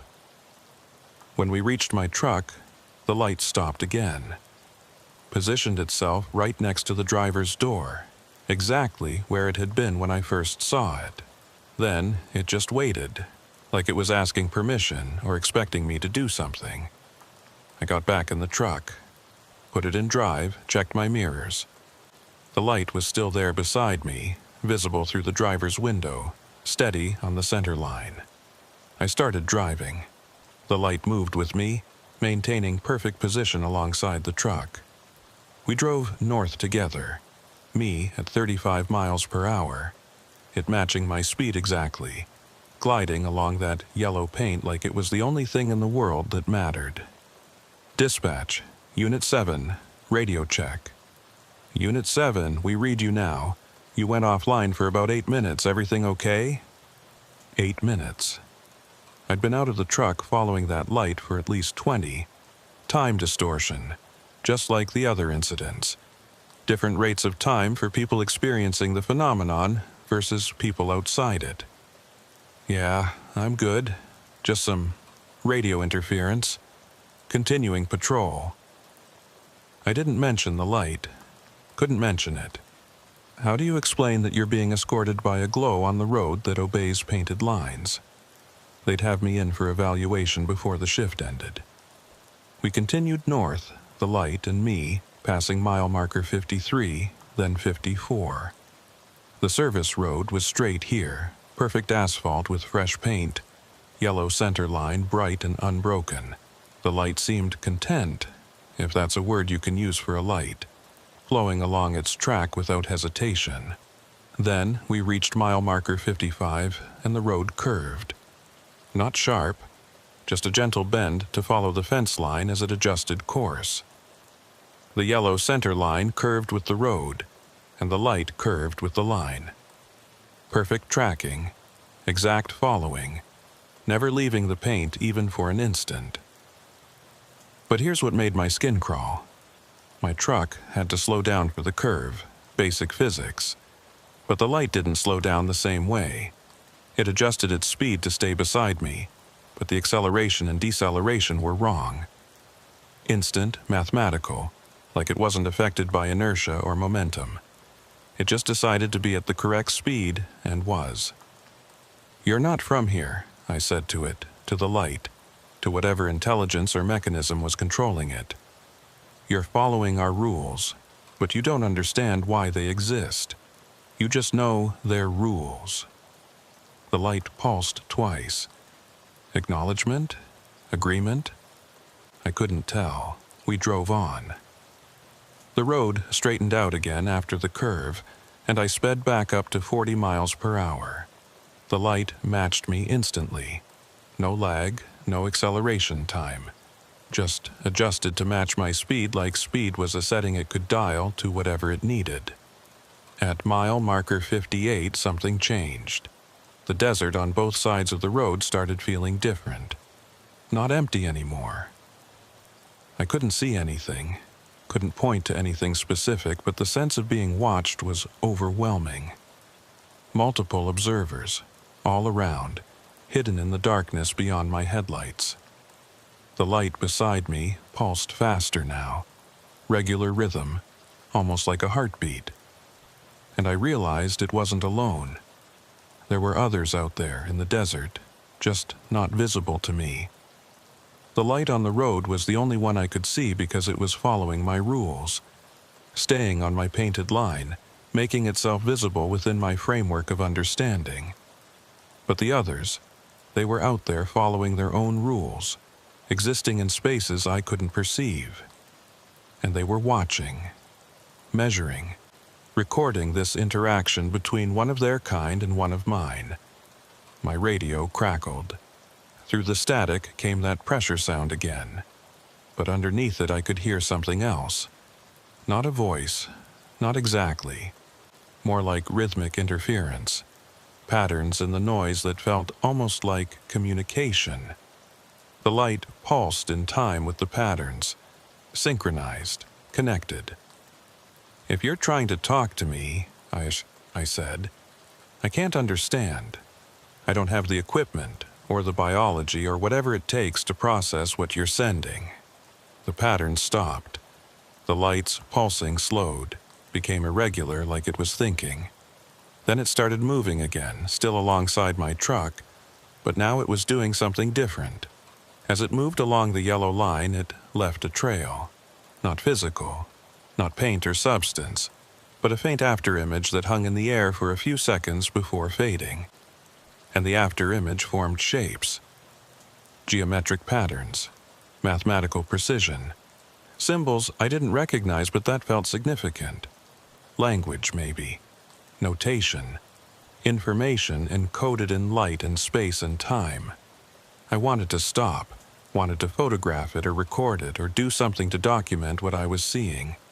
But I had this instinct, strong and clear, that if I stopped the truck, the light would stop too, and the message it was trying to show me would be lost. So I kept driving, kept watching the symbols form and fade in my rearview mirror, tried to memorize patterns I didn't understand. We reached mile marker 62. The road here was older, the paint more faded, and there were gaps where the center line had worn away completely. The light approached the first gap, that same 6-foot section of bare asphalt, and stopped. Pulsed at the boundary like it had before, trying to figure out how to proceed. Then it did something I didn't expect. It jumped, not physically moved through space, but disappeared from the end of the painted line and reappeared at the beginning of the next section. Instant translocation across the gap, maintaining its position beside my truck, but shifting through space to stay on the painted surface. My hands tightened on the wheel. That wasn't reflection or natural phenomenon or anything explainable by normal physics. That was technology.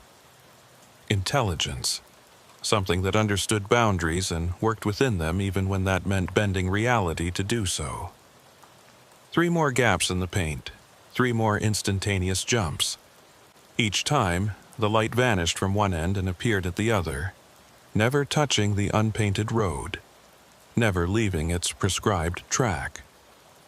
Following rules with absolute precision even when those rules created obstacles. At mile marker 65, my patrol route ended. The service road continued north, but my assignment was to turn around here and head back south. I slowed down, preparing to make a U-turn at the turnaround point. The light stopped moving forward. It held position on the center line, no longer matching my speed, just sitting there glowing and waiting. I completed the turn, now facing south, the light behind me. Through my rearview mirror, I could see it still there, steady and white, marking the spot where I'd turned around. Then, as I started driving south, it began moving again, not following me anymore. Traveling north on its own, continuing along the center line without an escort, without me. I watched it in the mirror until it was out of sight, disappearing into the darkness behind me. A small white glow on yellow paint heading towards something or somewhere I couldn't follow. The rest of my patrol was normal. Quiet road, empty desert, no more lights or anomalies. When I reached the southern end of my route and started north again for the second pass, I looked for the light at every mile marker, every painted line, every section of road. It was gone. No sign it had ever been there. Just normal asphalt reflecting normal headlights, painted lines doing what painted lines are supposed to do. I completed my shift, filed my report at 0600 hours. No incidents. Routine patrol, nothing unusual. The same lie everyone tells when they see something they can't explain and don't want to risk their job reporting. But I kept thinking about it, about the way the light followed the painted line with absolute dedication, about how it couldn't or wouldn't leave the marked boundary even when that boundary was arbitrary. Just yellow paint on black asphalt that meant something to humans but shouldn't mean anything to light. It was respecting our rules, following our boundaries, not because it had to, but because it chose to. Because whatever intelligence controlled it understood that we need borders, need lines, need ways to mark what's ours and what's theirs. And by staying on that painted line, by making itself visible only within our framework of roads and markings and traffic rules, it was showing us that it understood, that it was trying to communicate in a language we could comprehend. Follow your lines. Respect your boundaries. Acknowledge your authority over the spaces you've marked. But what happens when the paint wears away completely? When the boundaries we've drawn fade and disappear? What rules will they follow then? 3 nights later, Peter Callan asked me about Route 7, asked if I'd seen anything unusual, and I knew from the way he asked, from the careful tone and the sideways glance, that he'd seen something too. "Yeah," I said, "I've seen something. You?" Mile marker 52, light on the center line. Followed me for 12 miles before disappearing. "You try to record it?" "Yeah, got nothing but dust on camera, like the light wasn't there, or the camera couldn't see what was really there, only some kind of secondary effect." We compared notes. Same light, same behavior, same impossible precision. And we realized we weren't the only ones. Other agents had seen it too, mentioned it quietly, unofficially, comparing experiences without ever filing reports. The light was appearing regularly now. Several times a week, different locations, different agents. Always on the painted lines, always following the boundaries, always respecting the rules we'd set even though it clearly had the ability to ignore them. Someone was teaching us something, or learning from us, or both, using our own infrastructure, our own road markings to communicate in a way that was undeniable but also unthreatening. Stay in your lanes, respect the boundaries, acknowledge the lines that separate. But preparing us for what? When those lines dissolve, when the boundaries fade, when the paint wears away and nothing marks where their world ends and ours begins, what then? Peter said he'd gotten a message on his phone after his encounter. Text that appeared in the camera app after he tried recording the light. Just 2 words, but they felt significant. I didn't tell him about the symbols the light had left in its wake, the patterns I'd tried to memorize but couldn't quite hold on to. Didn't mention the sense of being watched by others, invisible in the desert. Some experiences are too strange to share even with people who've had similar ones. But I think about it every time I drive Route 7 now. Watch the painted lines more carefully. Look for that white glow traveling parallel to my path. And I wonder what message those symbols contained, what information I failed to preserve, what understanding I missed because I'm too locked into my own framework of reality to recognize something when it's showing itself to me. The light respected our boundary, stayed on our painted line, followed our rules. Now I just need to figure out why. My name is Peter Callan, 6 years with Border Patrol, and I thought Kayla was exaggerating when she first told me about the light on the road. Not lying, I believed she'd seen something, but I figured it was probably explainable. Reflection, atmospheric phenomenon, something with a rational cause that just looked weird in the moment. Then I saw it myself. November 15th, 3 nights after Kayla's encounter. I was on Route 7, same stretch of road, different shift.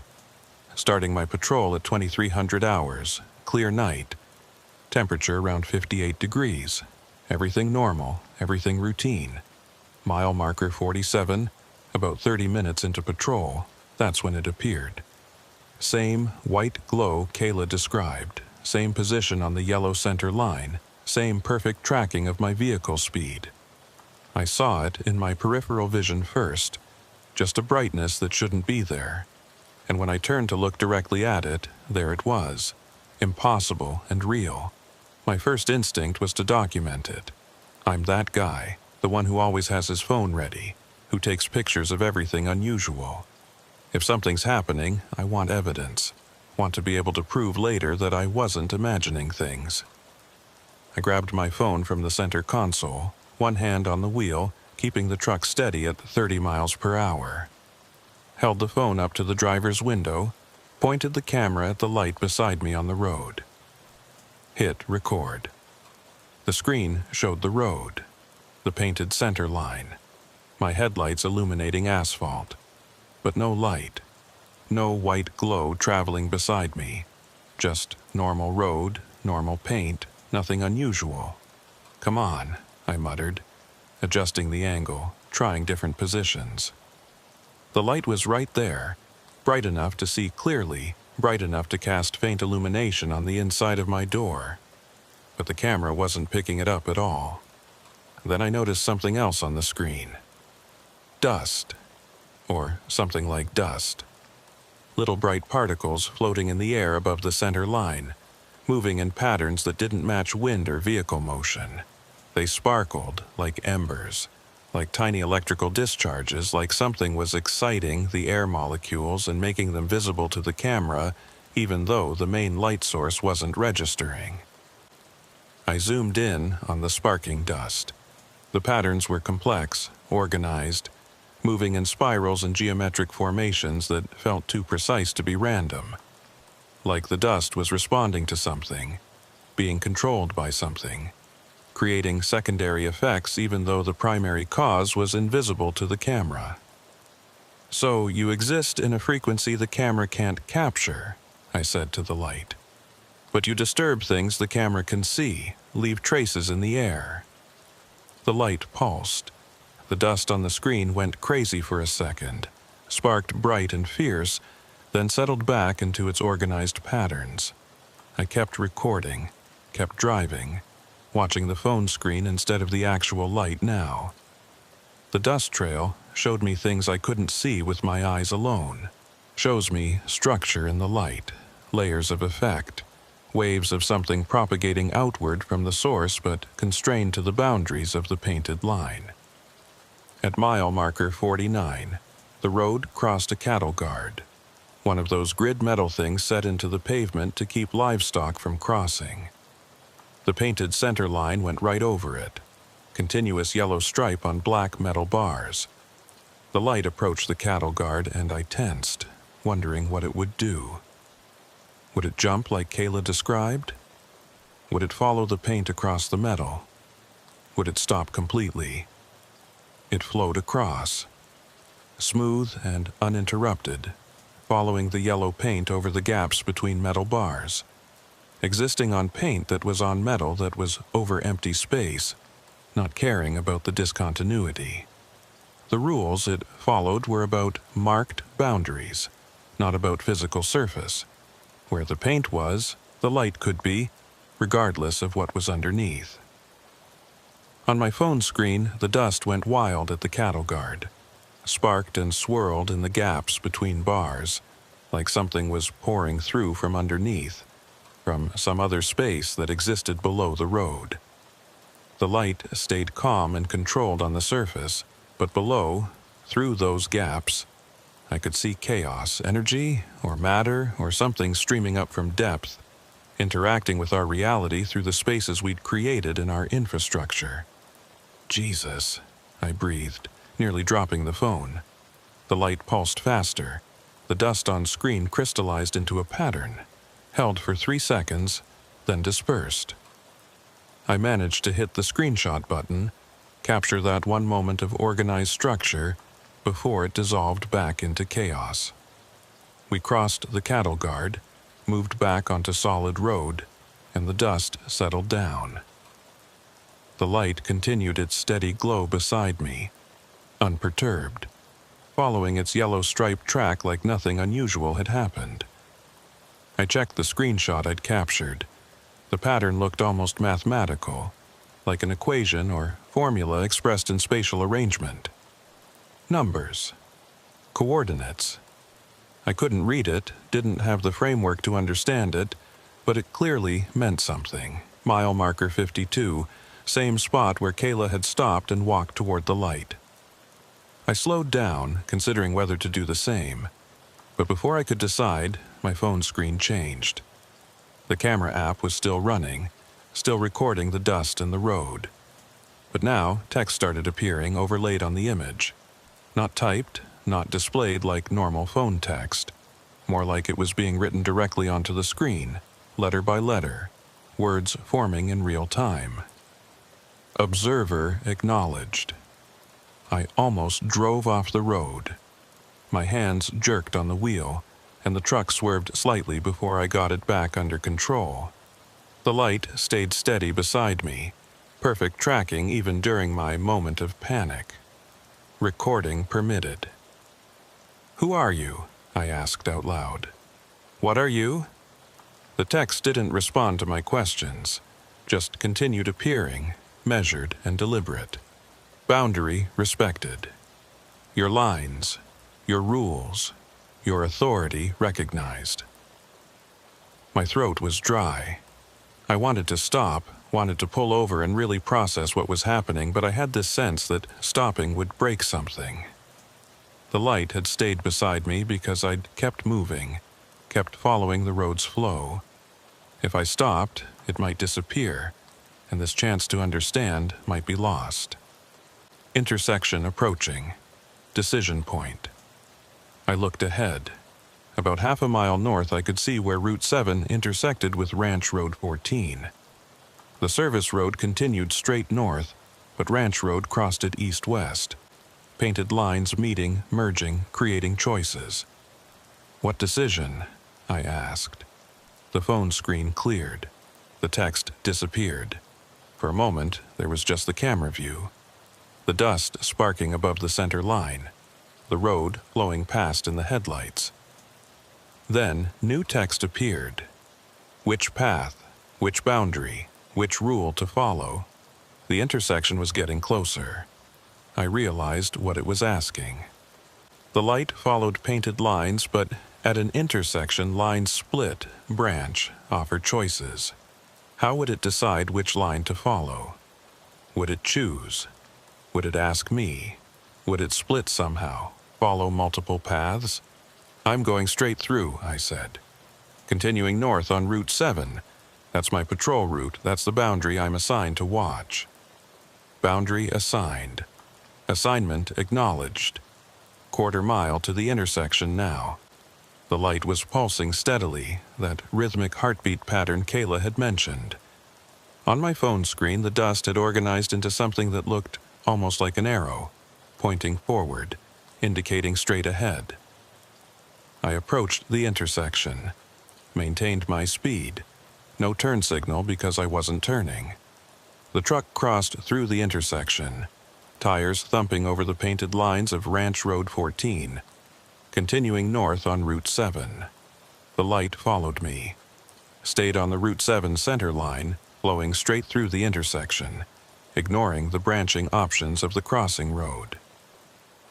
It had made a choice, or accepted my choice, or recognized that my assignment gave me authority to define which boundary mattered.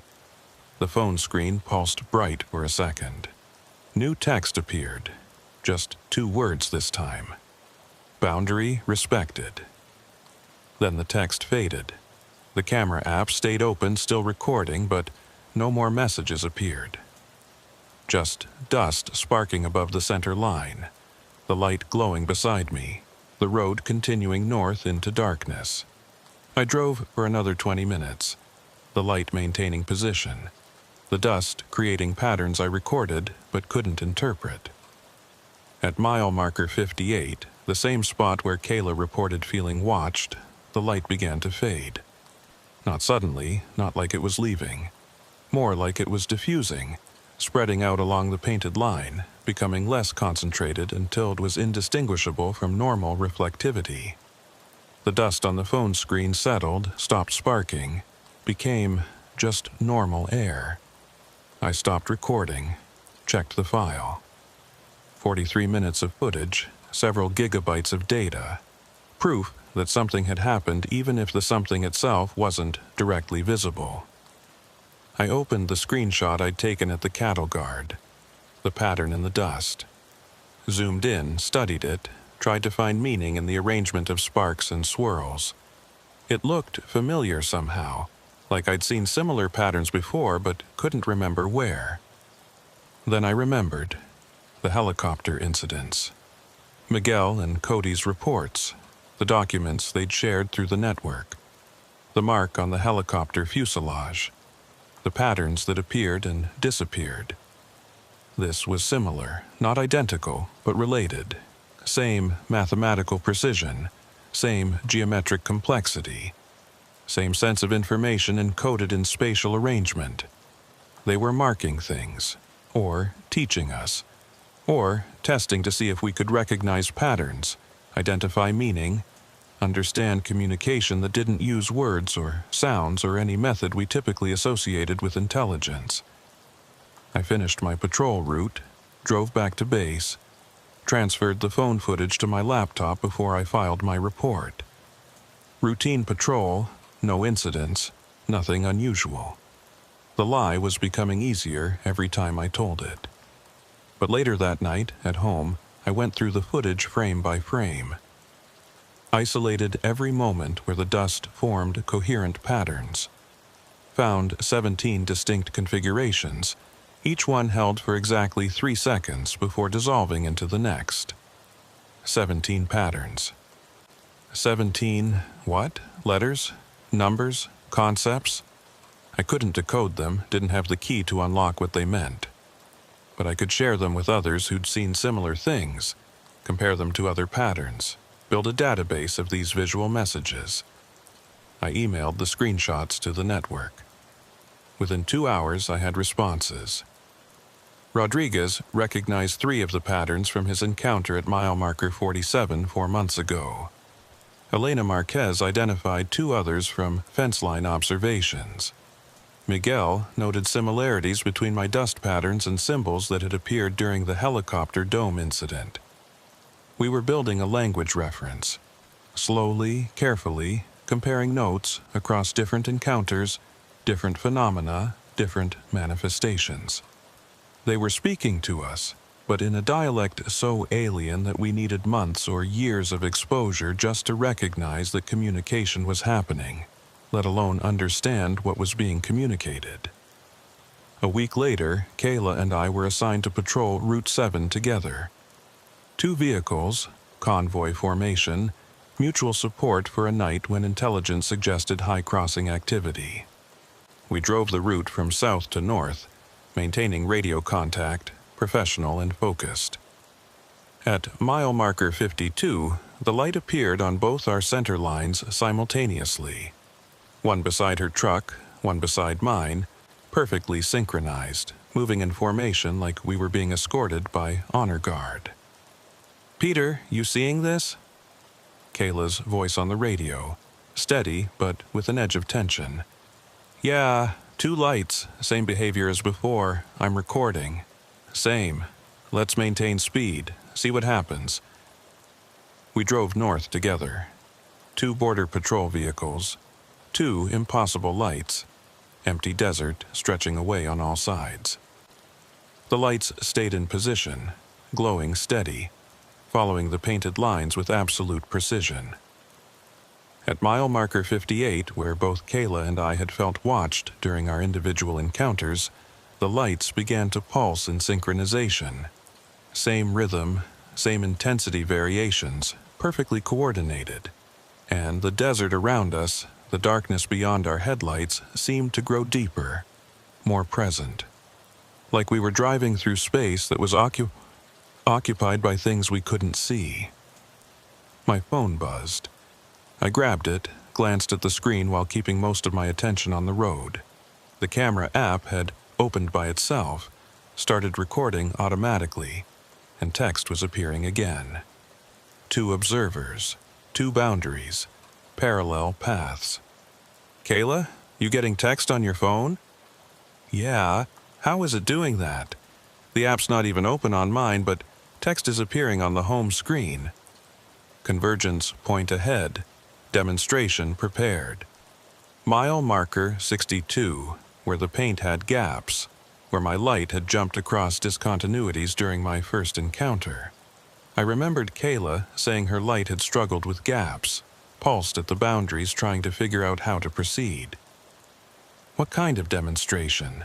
Kayla asked, speaking to her light, to whatever was sending the messages. Boundary flexibility. Rules maintained across discontinuity.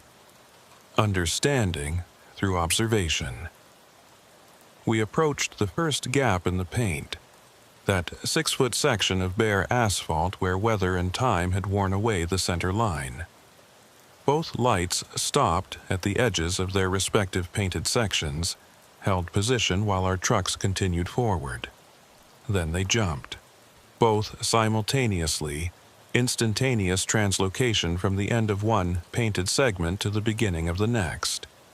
Both reappearing in perfect position beside our vehicles, timing coordinated exactly so that they matched our continued motion without losing pace. They're showing us, Kayla said softly, showing us that boundaries can have gaps, but the boundary itself still exists. The rule is still followed even when the physical marker is interrupted. Correct interpretation. The text appeared on both our phones simultaneously.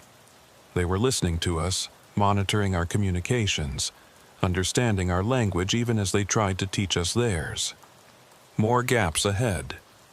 Pattern will repeat. Observe consistency. 3 more gaps, 3 more synchronized jumps.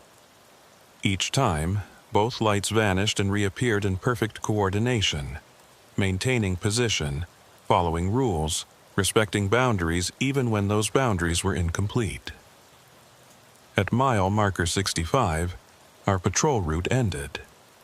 We both slowed, preparing to turn around at the designated turnaround point. The lights stopped moving forward, held their positions on the center lines, waiting. We executed our turns, now facing south. The lights remained where they were, marking the spots where we'd turned.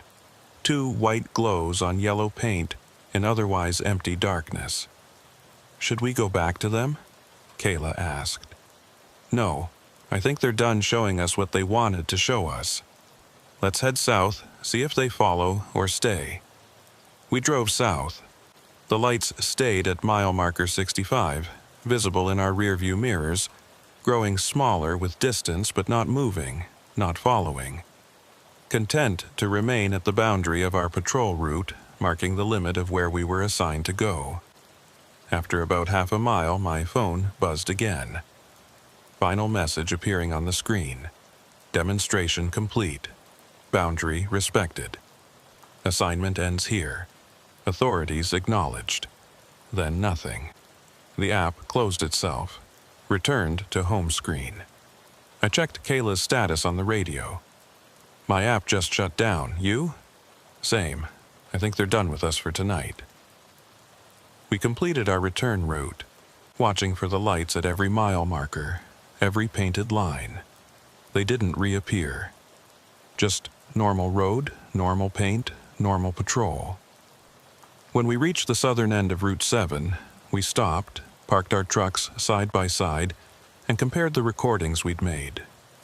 Same footage, same dust patterns, same text messages. 2 independent sources documenting the same impossible event. Evidence that couldn't be dismissed as individual hallucination or equipment malfunction. And when we checked our phones one more time before filing our reports, we both found the same thing. The camera apps had saved a single screenshot, automatically captured without us pressing any buttons. The image showed both our trucks from above. Aerial view impossible unless someone had been directly overhead. Showed the two lights beside our vehicles, clearly visible in the photo, even though they'd been invisible to our cameras during the actual encounter. And at the bottom of the image, captioned text in a font neither of our phones normally used. Boundary respected. We filed our reports. Routine patrol, no incidents. Coordinated our lies, protected our careers. But we kept the footage, kept the screenshots, shared everything with the network. Added our data to the growing collection of documented encounters, patterns waiting to be decoded, messages from something that understood our need for boundaries and our rules for respecting them. That was 3 weeks ago. Since then, the lights have appeared to 6 more agents on Route 7, and reports from other sectors suggest similar phenomena occurring on different roads, different painted lines, different boundaries we've marked. They're everywhere now, these things that follow our rules while teaching us theirs. Using our infrastructure to communicate, our painted lines to demonstrate concepts, our need for borders and boundaries to show us that borders can be respected even by those who could easily ignore them. Kayla thinks they're preparing us for some kind of integration. When the painted lines connect, when enough boundaries have been respected, when we understand that rules can be followed mutually, then maybe the real communication can begin. I think she's right, but I also think we're running out of time.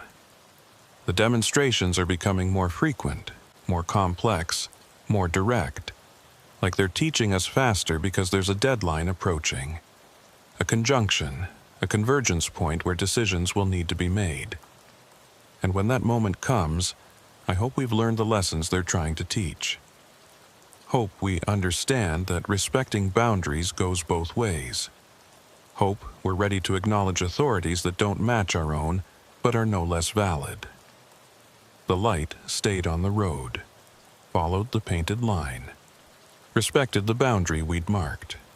Now we just need to prove we can do the same.